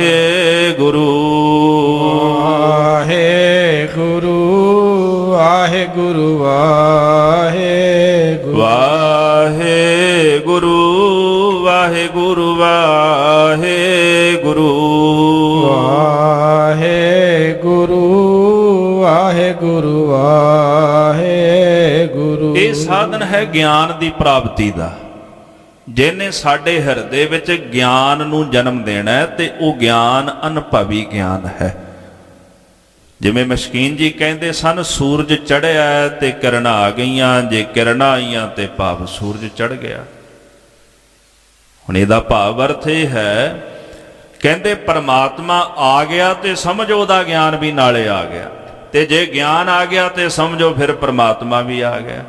ਹੁਣ ਜੇ ਆਪਾਂ ਇਹ ਕਹਿ ਦਈਏ ਵੀ ਸੂਰਜ ਚੜ੍ਹ ਗਿਆ ਜੇ ਧੁੱਪ ਨਹੀਂ ਆਈ, ਐਸਾ ਤਾਂ ਨਹੀਂ ਨਾ। ਕਹਿੰਦੇ ਸੂਰਜ ਚੜ੍ਹਿਆ ਤਾਂ ਹੀ ਧੁੱਪ ਆਈ ਹੈ, ਤੇ ਧੁੱਪ ਆਉਣ ਦੀ ਜਿਹੜੀ ਨਿਸ਼ਾਨੀ ਹੈ ਕੀ ਹੈ? ਵੀ ਸੂਰਜ ਚੜ੍ਹ ਗਿਆ। ਗਿਆਨ ਰਾਓ ਜਬ ਸੇਜੈ ਆਵੇ। ਗਿਆਨ ਦਾ ਜਿਹੜਾ ਸੂਰਜ ਹੈ ਜਦੋਂ ਹਿਰਦੇ ਦੀ ਸੇਜ ਤੇ ਆਉਂਦਾ ਹੈ ਪਰਮੇਸ਼ਰ, ਉਦੋਂ ਗਿਆਨ ਦਾ ਫਿਰ ਪ੍ਰਚੰਡ ਤੇਜ ਹਿਰਦੇ ਵਿੱਚ ਪੈਦਾ ਹੁੰਦਾ, ਜਿਹੜਾ ਜਨਮਾਂ ਜਨਮਾਂਤਰਾਂ ਦਾ ਅੰਧਕਾਰ ਮਿਟਾ ਦਿੰਦਾ। ਇਹਨੂੰ ਗਿਆਨ ਕਹਿੰਦੇ ਨੇ। ਗਿਆਨ ਸਾਧਨਾ ਵਿੱਚੋਂ ਪ੍ਰਗਟ ਕਰੀਏ। ਕਿਸੇ ਕੋਲ ਝੋਲੀ ਨਾ ਢੀਏ ਵੀ ਸਾਡੀ ਝੋਲੀ 'ਚ ਕੁਝ ਪਾ ਦੇ। ਅਗਿਆਨੀ ਕਿਸੇ ਨੂੰ ਗਿਆਨ ਨਹੀਂ ਦੇ ਸਕਦਾ। ਗਿਆਨਨ ਮੈਂ ਗਿਆਨ ਗੁਰ ਅਰ ਧਿਆਨਨ ਮੈਂ ਧਿਆਨ ਗੁਰ। ਭਾਈ ਗੁਰਦਾਸ ਜੀ ਕਹਿੰਦੇ ਗਿਆਨ ਵਿੱਚੋਂ ਸ਼੍ਰੋਮਣੀ ਗਿਆਨ ਗੁਰੂ ਦਾ, ਤੇ ਧਿਆਨਾਂ ਵਿੱਚੋਂ ਸ਼੍ਰੋਮਣੀ ਧਿਆਨ ਗੁਰੂ ਦਾ। ਮਹਾਰਾਜ ਜੀ ਕਹਿੰਦੇ ਨੇ ਹਰ ਸੰਗ ਲਾਏ ਧਿਆਨਾਂ, ਤੇ ਅਸੀਂ ਹਰੀ ਦੇ ਨਾਲ ਹੀ ਆਪਣਾ ਧਿਆਨ ਜੋੜਨਾ ਕੀਤਾ। ਭਾਵ ਗੁਰ ਕੀ ਮੂਰਤ ਮਨ ਮਹਿ ਧਿਆਨ। ਜਿਹੜਾ ਸ਼ਬਦ ਹੈ ਗੁਰਮੂਰਤ, ਗੁਰ ਸ਼ਬਦ ਹੈ। ਗੁਰੂ ਦਾ ਮੂਰਤ, ਗੁਰੂ ਦਾ ਸਰੂਪ ਕੀ ਹੈ? ਗੁਰੂ ਦਾ ਸ਼ਬਦ। ਇਹ ਸ਼ਬਦ ਮਨ ਵਿੱਚ ਵਸਾ ਕੇ ਇਹਦੇ ਨਾਲ ਹੀ ਅਸੀਂ ਧਿਆਨ ਜੋੜਿਆ ਹੈ। ਹਰ ਧਨ ਤੁਲਹਾ ਹਰ ਧਨ ਬੇੜੀ, ਹਰ ਹਰ ਤਾਰ ਪਰਾਨਾ। ਹਰੀ ਅਕਾਲ ਪੁਰਖ ਦਾ ਨਾਮ ਹੀ ਸਾਡੇ ਲਈ ਤੁਲਹਾ ਹੈ। ਕਾਨੇ ਲੱਕੜਾਂ ਆਦਿਕ ਉਹਦਾ ਗੱਠਾ ਜਿਹਾ ਬੰਨ੍ਹ ਕੇ ਬਣਾਇਆ ਜਾਂਦਾ, ਨੂੰ ਤੁਲਹਾ ਕਹਿੰਦੇ ਨੇ। ਹਰੀ ਦਾ ਨਾਮ ਤੁਲਹਾ, ਹਰੀ ਦਾ ਨਾਮ ਬੇੜੀ, ਤੇ ਸਤਿਗੁਰੂ ਕਹਿੰਦੇ ਨੇ ਹਰੀ ਦਾ ਨਾਮ ਪ੍ਰਾਨਾ। ਪ੍ਰਾਨਾ ਜਹਾਜ਼ ਨੂੰ ਕਹਿੰਦੇ ਨੇ, ਪਰਮੇਸ਼ਰ ਦਾ ਨਾਮ ਹੀ ਜਹਾਜ਼ ਹੈ। ਤੋ ਤਿੰਨ ਬਚਨ ਕਹਿਣ ਦੀ ਲੋੜ ਕੀ ਪਈ? ਦਵੈਸ਼ ਰੂਪੀ ਜਿਹੜੀ ਨਦੀ ਹੈ, ਈਰਖਾ, ਦੂਜੇ ਨਾਲ ਈਰਖਾ ਕਰਨੀ। ਸੱਚ ਜਾਣਿਓ, ਜਦੋਂ ਗਿਆਨ ਹੋ ਜਾਂਦਾ ਨਾ ਉਦੋਂ ਈਰਖਾ ਹੀ ਮੁੱਕ ਜਾਂਦੀ ਹੈ, ਈਰਖਾ ਰਹਿੰਦੀ ਨਹੀਂ। ਜਦੋਂ ਹਰੀ ਨਾਲ ਧਿਆਨ ਜੁੜਦਾ, ਗਿਆਨ ਜਨਮ ਲੈਂਦਾ, ਗਿਆਨ ਆ ਜਾਏ ਤੇ ਫਿਰ ਈਰਖਾ ਨਹੀਂ ਰਹਿੰਦੀ। ਕਿਉਂ? ਉਹ ਗਿਆਨ ਬ੍ਰਹਮ ਦਾ ਹੁੰਦਾ ਹੈ, ਤੇ ਜਦੋਂ ਸਾਰਿਆਂ ਵਿੱਚੋਂ ਬ੍ਰਾਹਮੀ ਦਿਸ ਰਿਹਾ ਹੈ ਤੇ ਫਿਰ ਈਰਖਾ ਕਿਹਦੇ ਨਾਲ? ਮਹਾਰਾਜ ਜੀ ਕਹਿੰਦੇ ਨਾ, ਸੋ ਅੰਤਰ ਸੋ ਬਾਹਰ ਅਨੰਤ, ਘਟ ਘਟ ਵਿਆਪ ਰਹਿਆ ਭਗਵੰਤ। ਜਦੋਂ ਬ੍ਰਹਮ ਦਾ ਗਿਆਨ ਹੋ ਗਿਆ ਤਾਂ ਉਹ ਬ੍ਰਹਮ ਹਿਰਦੇ ਦੇ ਘਰ ਵਿੱਚ ਹੈ। ਜਦੋਂ ਤੱਕਿਆ ਆਪਣੇ ਸਰੂਪ ਨੂੰ ਤੇ ਜਦੋਂ ਬਾਹਰ ਵੇਖਿਆ ਉੱਥੇ ਵੀ ਆਪਣਾ ਆਪ ਹੀ। ਤੇ ਈਰਖਾ ਕਿਹਦੇ ਨਾਲ? ਬੰਦਾ ਈਰਖਾ ਤਾਂ ਦੂਜੇ ਨਾਲ ਹੀ ਕਰਦਾ ਹੈ ਨਾ, ਪਰ ਜਦੋਂ ਧਿਆਨ ਮਾਰ ਰਹੇ ਹੈ ਆਪਣਾ ਆਪ ਹੀ ਨਜ਼ਰ ਆ ਰਿਹਾ ਹੈ। ਆਤਮਾ ਹੀ ਹਰ ਪਾਸੇ ਦਿਸ ਰਹੀ ਹੈ। ਜਿਮੀ ਜਮਾਨ ਕੇ ਵਿਖੈ ਸਮਸਤ ਏਕ ਜੋਤ ਹੈ। ਹਰ ਪਾਸੇ ਇੱਕ ਹੀ ਜੋਤ ਦਾ ਪ੍ਰਕਾਸ਼ ਹੈ, ਤੋ ਈਰਖਾ ਕਿਹਦੇ ਨਾਲ ਕਰੇਗਾ? ਈਰਖਾ ਤਾਂ ਦੂਜੇ ਨਾਲ ਹੈ ਨਾ। ਮਹਾਰਾਜ ਜੀ ਕਹਿੰਦੇ ਨੇ ਕਿ ਅਕਾਲ ਪੁਰਖ ਵਾਹਿਗੁਰੂ ਪਰਮੇਸ਼ਰ ਦਾ ਨਾਮ ਜਿਹੜਾ ਹੈ ਸਾਡੇ ਵਾਸਤੇ ਤੁਲਹਾ ਹੈ ਈਰਖਾ ਦੀ ਨਦੀ ਤੋਂ ਲੰਘਣ ਲਈ। ਹਰੀ ਦਾ ਨਾਮ ਹੀ ਹੈ ਬੇੜੀ ਆਸਾ ਦੀ ਨਦੀ ਤੋਂ ਲੰਘਣ ਲਈ, ਕਿਉਂਕਿ ਬੰਦੇ ਨੂੰ ਆਸ ਵੀ ਡੁੱਬ ਕੇ ਰੱਖਦੀ। ਸਾਰੀ ਜ਼ਿੰਦਗੀ ਆਸ ਵਿੱਚ ਬੰਦਾ ਜੀਵਦਾ ਹੈ। ਮਹਾਰਾਜ ਕਹਿੰਦੇ ਬੰਦੇ ਦੀ ਆਸ ਪੂਰੀ ਹੁੰਦੀ ਨਹੀਂ, ਆਸ ਇੱਕੋ ਦਿਨ ਹੀ ਪੂਰੀ ਹੁੰਦੀ ਹੈ। ਨਾਨਕ ਆਸਾ ਪੂਰੀ ਆ ਸੱਚੇ ਸਿਓ ਚਿਤ ਲਾਏ। ਜਿਸ ਦਿਨ ਵਾਹਿਗੁਰੂ ਨਾਲ ਚਿੱਤ ਲਾ ਲੈਂਦਾ ਉਸ ਦਿਨ ਆਸ ਪੂਰੀ ਹੋ ਜਾਂਦੀ, ਕਿਉਂਕਿ ਆਸ ਰਹਿੰਦੀ ਨਹੀਂ। ਬੰਦਾ ਆਸ ਤੋਂ ਵੀ ਨਿਰਾਸ਼ ਹੋ ਜਾਂਦਾ ਹੈ, ਉਸ ਦਿਨ ਆਸ ਵੀ ਇੱਕ ਵਾਹਿਗੁਰੂ ਦੀ ਰਹਿ ਜਾਂਦੀ ਹੈ, ਹੋਰ ਕਿਸੇ ਦੀ ਆਸ ਨਹੀਂ ਰਹਿੰਦੀ। ਤੋ ਇਹ ਆਸ ਰੂਪੀ ਨਦੀ ਤੋਂ ਪਾਰ ਹੋਣ ਲਈ ਅਸਾਂ ਨਾਮ ਦੀ ਬੇੜੀ ਬਣਾ ਲਈ। ਤੇ ਫਿਰ ਕਹਿੰਦੇ ਨੇ ਹਰ ਧਨ ਹਰੀ ਅਕਾਲ ਪੁਰਖ ਵਾਹਿਗੁਰੂ ਜੀ ਦਾ ਨਾਮ ਜਿਹੜਾ ਸੀ ਹਰ ਹਰ ਤਾਰ ਪਰਾਨਾ। ਸੰਸਾਰ ਸਾਗਰ ਤੋਂ ਤਰਨ ਵਾਸਤੇ, ਸਮੁੰਦਰ ਤੋਂ ਤਰਨਾ ਹੋਵੇ ਤੇ ਲੋੜ ਜਹਾਜ਼ ਦੀ ਪੈਂਦੀ ਹੈ। ਤੇ ਸਤਿਗੁਰੂ ਕਹਿੰਦੇ ਸੰਸਾਰ ਤੋਂ ਤਰਨ ਲਈ ਪਰਮੇਸ਼ਰ ਦਾ ਨਾਮ ਰੂਪੀ ਜਹਾਜ਼ ਜਿਹੜਾ ਉਹਦਾ ਸੀ ਆਸਰਾ ਧਾਰਨ ਕਰ ਲਿਆ। ਵਾਹਿਗੁਰੂ ਨਾਮ ਜਹਾਜ਼ ਹੈ, ਚੜੇ ਸੋਤਰੇ ਪਾਰ, ਜੋ ਸ਼ਰਧਾ ਕਰ ਸੇਵਦੇ ਗੁਰ ਪਾਰ ਉਤਾਰਨ ਹਾਰ। ਜਿਹੜੇ ਇਸ ਜਹਾਜ਼ ਤੇ ਚੜ ਜਾਂਦੇ ਉਹ ਭਵ ਸਾਗਰ ਤੋਂ ਤਰ ਜਾਂਦੇ ਹਨ। ਹਰ ਤਨ ਮੇਰੀ ਚਿੰਤ ਵਿਸਾਰੀ, ਹਰ ਧਨ ਲਾਹਿਆ ਧੋਖਾ। ਹਰੀ ਦੇ ਨਾਮ ਧਨ ਨੇ ਮੇਰੀ ਚਿੰਤਾ ਵਿਸਾਰ ਦਿੱਤੀ। ਨਾ ਜੰਮਾਂ ਦੀ ਚਿੰਤਾ, ਨਾ ਸੰਸਾਰ ਦੀ ਚਿੰਤਾ, ਅੰਦਰੋਂ ਸੋਗ ਹੀ ਮਿਟ ਗਏ। ਗੁਰੂ ਨਾਨਕ ਸਾਹਿਬ ਦੇ ਘਰ ਦੇ ਵਿੱਚ ਹਰਖ ਅਨੰਤ ਸੋਗ ਨਹੀਂ ਬੀਆ, ਸੋ ਘਰ ਗੁਰੂ ਨਾਨਕ ਕਉ ਦੀਆ। ਇੱਥੇ ਤਾਂ ਸੋਗ ਹੈ ਹੀ ਨਹੀਂ। ਜਿੱਥੇ ਪਰਮੇਸ਼ਰ ਦਾ ਨਾਮ ਆ ਜਾਏ ਉੱਥੇ ਕਦੇ ਸੋਗ ਨਹੀਂ ਹੁੰਦਾ। ਨਾਨਕ ਭਗਤਾ ਸਦਾ ਵਿਗਾਸ, ਉੱਥੇ ਆਨੰਦ ਹੀ ਆਨੰਦ, ਖੇੜਾ ਹੀ ਖੇੜਾ ਹੁੰਦਾ ਹੈ। ਹਰੀ ਦੇ ਨਾਮ ਧਨ ਨੇ ਮੇਰੀ ਚਿੰਤਾ ਅੰਦਰੋਂ ਵਿਸਾਰ ਦਿੱਤੀ। ਹਰ ਧਨ ਲਾਹਿਆ ਧੋਖਾ, ਤੇ ਹਰੀ ਦੇ ਨਾਮ ਧਨ ਨੇ ਅੰਦਰੋਂ ਧੋਖਾ ਲਾ ਦਿੱਤਾ। ਧੋਖੇ ਤੋਂ ਭਾਵ ਹੈ ਜੀ ਸ਼ੰਕਾ। ਮੇਰੇ ਅੰਦਰ ਦੇ ਜਿੰਨੇ ਸ਼ੰਕੇ ਸਨ ਪਰਮੇਸ਼ਰ ਦੇ ਨਾਮ ਧਨ ਨੇ ਨਿਵਰਤ ਕਰ ਦਿੱਤੇ ਹਨ। ਹਰ ਤਨ ਤੇ ਮੈਂ ਨਵ ਨਿਧ ਪਾਈ, ਹਾਥ ਚਰਿਓ ਹਰ ਥੋਕਾ। ਹਰੀ ਨਾਮ ਰੂਪੀ ਧਨ ਤੋਂ ਮੈਂ 9 ਨਿਧੀਆਂ ਪ੍ਰਾਪਤ ਕਰ ਲਹੀਆਂ ਨੇ। ਆਪਾਂ ਯਾਦ ਕਰਦੇ ਆਂ ਤੇਗ ਬਹਾਦਰ ਸਿਮਰਿਆ ਕਰ 9 ਨਿਧਿਆ ਬੈਤਾਏ।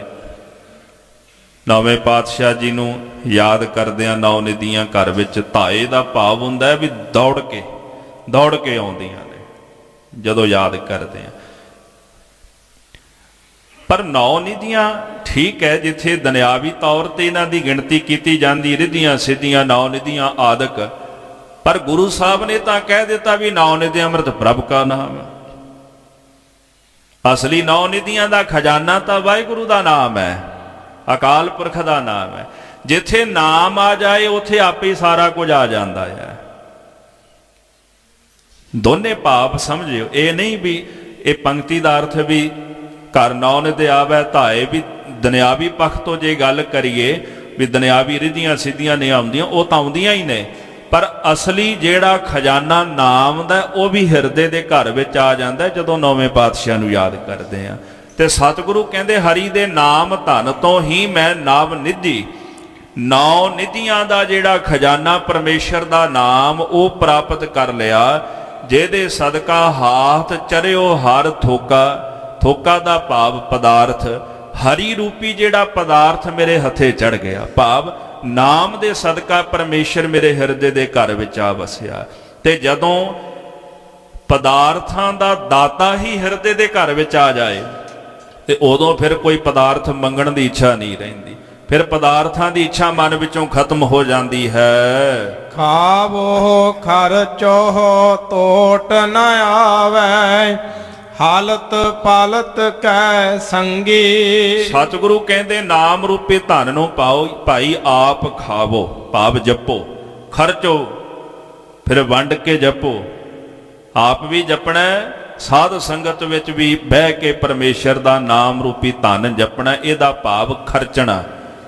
ਹਲਤ ਪਲਤ ਕੈ ਸੰਗੇ, ਨਾਮ ਰੂਪੀ ਧਨ ਲੋਕ ਤੇ ਪਰਲੋਕ ਦੇ ਵਿੱਚ ਮਨੁੱਖ ਦੇ ਸਾਥ ਨਿਭਣ ਵਾਲਾ ਹੈ। ਹਰੀ ਦੇ ਨਾਮ ਤੋਂ ਬਿਨਾ ਹੋਰ ਕੋਈ ਸਾਥ ਨਹੀਂ ਨਿਭਣਾ, ਹੋਰ ਕੁਝ ਵੀ ਸਾਥ ਨਹੀਂ ਜਾਣਾ। ਤੇ ਸਤਿਗੁਰੂ ਇਸੇ ਕਰਕੇ ਫਰਮਾਨ ਕਰਦੇ ਨੇ, ਹੇ ਮਨ ਹਰ ਬਿਨ ਕੌਣ ਸਹਾਈ ਮਨ ਕਾ। ਹਰੀ ਦੇ ਨਾਮ ਤੋਂ ਬਿਨਾ ਇਸ ਮਨ ਦਾ ਹੋਰ ਕੌਣ ਸਹਾਈ ਹੈ।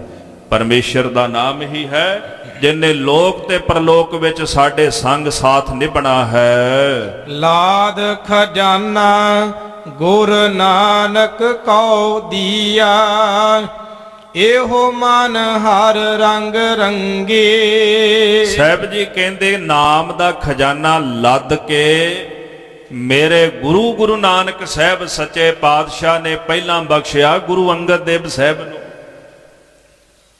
ਜਨਮ ਸਾਖੀ ਵਿੱਚ ਬਚਨ ਆਉਂਦੇ ਨੇ ਨਾ, ਸਮਾਂ ਸਮਾਪਤ ਹੈ, ਮੈਂ ਛੋਟਾ ਜਿਹਾ ਬਚਨ ਕਹਿ ਕੇ ਸਮਾਪਤੀ ਕਰਨ ਲੱਗਾ। ਜਨਮ ਸਾਖੀ ਦਾ ਬੋਲ ਹੈ ਕਿ ਜਦੋਂ ਵੇਈ ਨਦੀ ਰਾਹੀਂ ਸੱਚਖੰਡ ਗਏ ਮਹਾਰਾਜ, ਅਕਾਲ ਪੁਰਖ ਨੇ ਨਾਮ ਦਾ ਪਿਆਲਾ ਭਰ ਕੇ ਗੁਰੂ ਨਾਨਕ ਸਾਹਿਬ ਨੂੰ ਦਿੱਤਾ, ਆਖਿਆ ਕਿ ਪੀਓ ਤੇ ਸਾਰੇ ਸੰਸਾਰ ਨੂੰ ਨਾਮ ਦਾ ਪਿਆਲਾ ਪਿਆਓ। ਉਹ ਜਿਹੜਾ ਖਜ਼ਾਨਾ ਲੱਦ ਕੇ ਲੈ ਕੇ ਆਏ ਨਾ ਸੱਚਖੰਡ ਵਿੱਚੋਂ, ਉਹ ਖਜ਼ਾਨਾ ਮਹਾਰਾਜ ਨੇ ਪਹਿਲਾਂ ਆਪ ਵੰਡਿਆ, ਫਿਰ ਉਹ ਖਜ਼ਾਨਾ ਸਤਿਗੁਰੂ ਗੁਰੂ ਅੰਗਦ ਦੇਵ ਸਾਹਿਬ ਨੂੰ ਦੇ ਕੇ ਤੁਸੀਂ ਵੰਡੋ। ਗੁਰੂ ਅੰਗਦ ਦੇਵ ਜੀ ਮਹਾਰਾਜ ਫਿਰ ਵੰਡ ਕੇ ਖਜ਼ਾਨੇ ਨੂੰ ਸਤਿਗੁਰੂ ਗੁਰੂ ਅਮਰਦਾਸ ਸਾਹਿਬ ਦੇ ਹਵਾਲੇ ਕਰ ਗਏ, ਤੁਸੀਂ ਵੰਡੋ। ਉਹਨਾਂ ਵੰਡਿਆ ਤੇ ਫਿਰ ਲਾਦ ਖਜ਼ਾਨਾ, ਉਹੀ ਖਜ਼ਾਨਾ ਲੱਦ ਕੇ ਫਿਰ ਗੁਰੂ ਰਾਮਦਾਸ ਸਾਹਿਬ ਨੂੰ ਦੇ ਗਏ। ਵੱਧਦਾ ਗਿਆ ਨਾ, ਖਾਵੇ ਖਰਚੈ ਰਲ ਮਿਲ ਭਾਈ ਤੋਟ ਨ ਆਵੈ, ਵਧੋ ਜਾਏ। ਉਹ ਖਜ਼ਾਨਾ ਵੱਧਦਾ ਹੀ ਗਿਆ ਜਿਹੜਾ ਗੁਰੂ ਨਾਨਕ ਸਾਹਿਬ ਜੀ ਬਖਸ਼ ਕੇ ਗਏ ਤੇ ਚੌਥੇ ਪਾਤਸ਼ਾਹ ਨੇ ਗੁਰੂ ਅਰਜਨ ਦੇਵ ਸਾਹਿਬ ਨੂੰ ਦਿੱਤਾ। ਤੇ ਤਾਂ ਫਿਰ ਕਹਿੰਦੇ ਮਾਈ ਖਾਟ ਆਇਓ ਘਰ ਪੂਤਾ, ਜਿਹੜਾ ਖਜ਼ਾਨਾ ਗੁਰੂ ਨਾਨਕ ਸਾਹਿਬ ਜੀ ਨੇ ਲੱਦ ਕੇ ਗੁਰੂ ਅੰਗਦ ਦੇਵ ਸਾਹਿਬ ਨੂੰ ਦਿੱਤਾ ਸੀ ਨਾ, ਅੱਜ ਮੇਰੇ ਪਿਤਾ ਗੁਰੂ ਰਾਮਦਾਸ ਮਹਾਰਾਜ ਉਹ ਖਜ਼ਾਨਾ ਲੱਦ ਕੇ ਮੈਨੂੰ ਬਖਸ਼ਿਸ਼ ਕਰ ਗਏ ਨੇ। ਤੇ ਜਿਹਦੇ ਨਾਲ ਮਨ ਹਰ ਰੰਗ ਰੰਗੇ, ਇਹੋ ਮਨ ਹਰ ਰੰਗ ਰੰਗੇ, ਇਹ ਜਿਹੜਾ ਮੇਰਾ ਮਨ ਹਰੀ ਦੇ ਪ੍ਰੇਮ ਤੇ ਨਾਮ ਦੇ ਰੰਗ ਦੇ ਵਿੱਚ ਰੰਗਿਆ ਗਿਆ ਹੈ, ਇਹੋ ਜਿਹਾ ਖਜ਼ਾਨਾ ਗੁਰੂ ਨੇ ਬਖਸ਼ਿਆ। ਇੱਥੇ ਜਿਹੜਾ ਅੰਤਸ਼ਕਰਨ ਅੰਤਰੀਵੀ ਅਰਥ ਹੈ, ਲਾਦ ਖਜ਼ਾਨਾ, ਮੇਰਾ ਹਿਰਦਾ ਰੂਪੀ ਗੱਡਾ ਜਿਹੜਾ ਗੁਰੂ ਨੇ ਨਾਮ ਰੂਪੀ ਧਨ ਦੇ ਨਾਲ ਕਹਿੰਦੇ ਲੱਦ ਦਿੱਤਾ ਹੈ, ਜਿਹੜਾ ਲੋਕ ਤੇ ਪਰਲੋਕ ਵਿੱਚ ਨਿਭਣ ਵਾਲਾ ਹੈ। ਸਤਿਗੁਰੂ ਦਇਆ ਕਰਨ, ਹਜ਼ੂਰ ਸੱਚੇ ਪਾਤਸ਼ਾਹ ਜੀ ਦਾ ਪਾਵਨ ਪਵਿੱਤਰ ਅੰਮ੍ਰਿਤ ਰੂਪ ਉਪਦੇਸ਼ ਸਾਡੇ ਹਿਰਦਿਆਂ ਵਿੱਚ ਆਵਸੇ। ਲੋਕ ਸੁਖੀਏ ਪਰਲੋਕ ਸਹੇਲੇ, ਨਾਨਕ ਹਰ ਪ੍ਰਭ ਆਪਹਿ ਮੇਲੇ। ਵਿਚਾਰਾਂ ਕਰਦਿਆਂ ਹੋਈਆਂ ਭੁੱਲਾਂ ਦੀ ਖਿਮਾ ਬਖਸ਼ਣੀ ਜੀ। ਵਾਹਿਗੁਰੂ ਵਾਹਿਗੁਰੂ ਵਾਹਿਗੁਰੂ।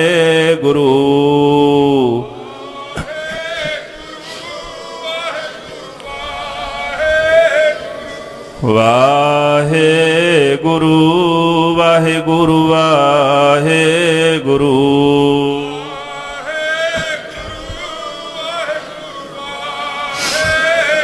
ਵਾਹਿਗੁਰੂ ਵਾਹਿਗੁਰੂ ਵਾਹਿਗੁਰੂ।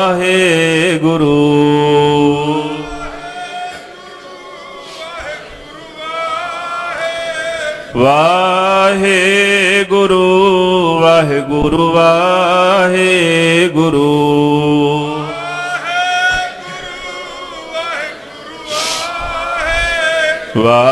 ਵਾਹਿਗੁਰੂ ਵਾਹਿਗੁਰੂ ਵਾਹਿਗੁਰੂ।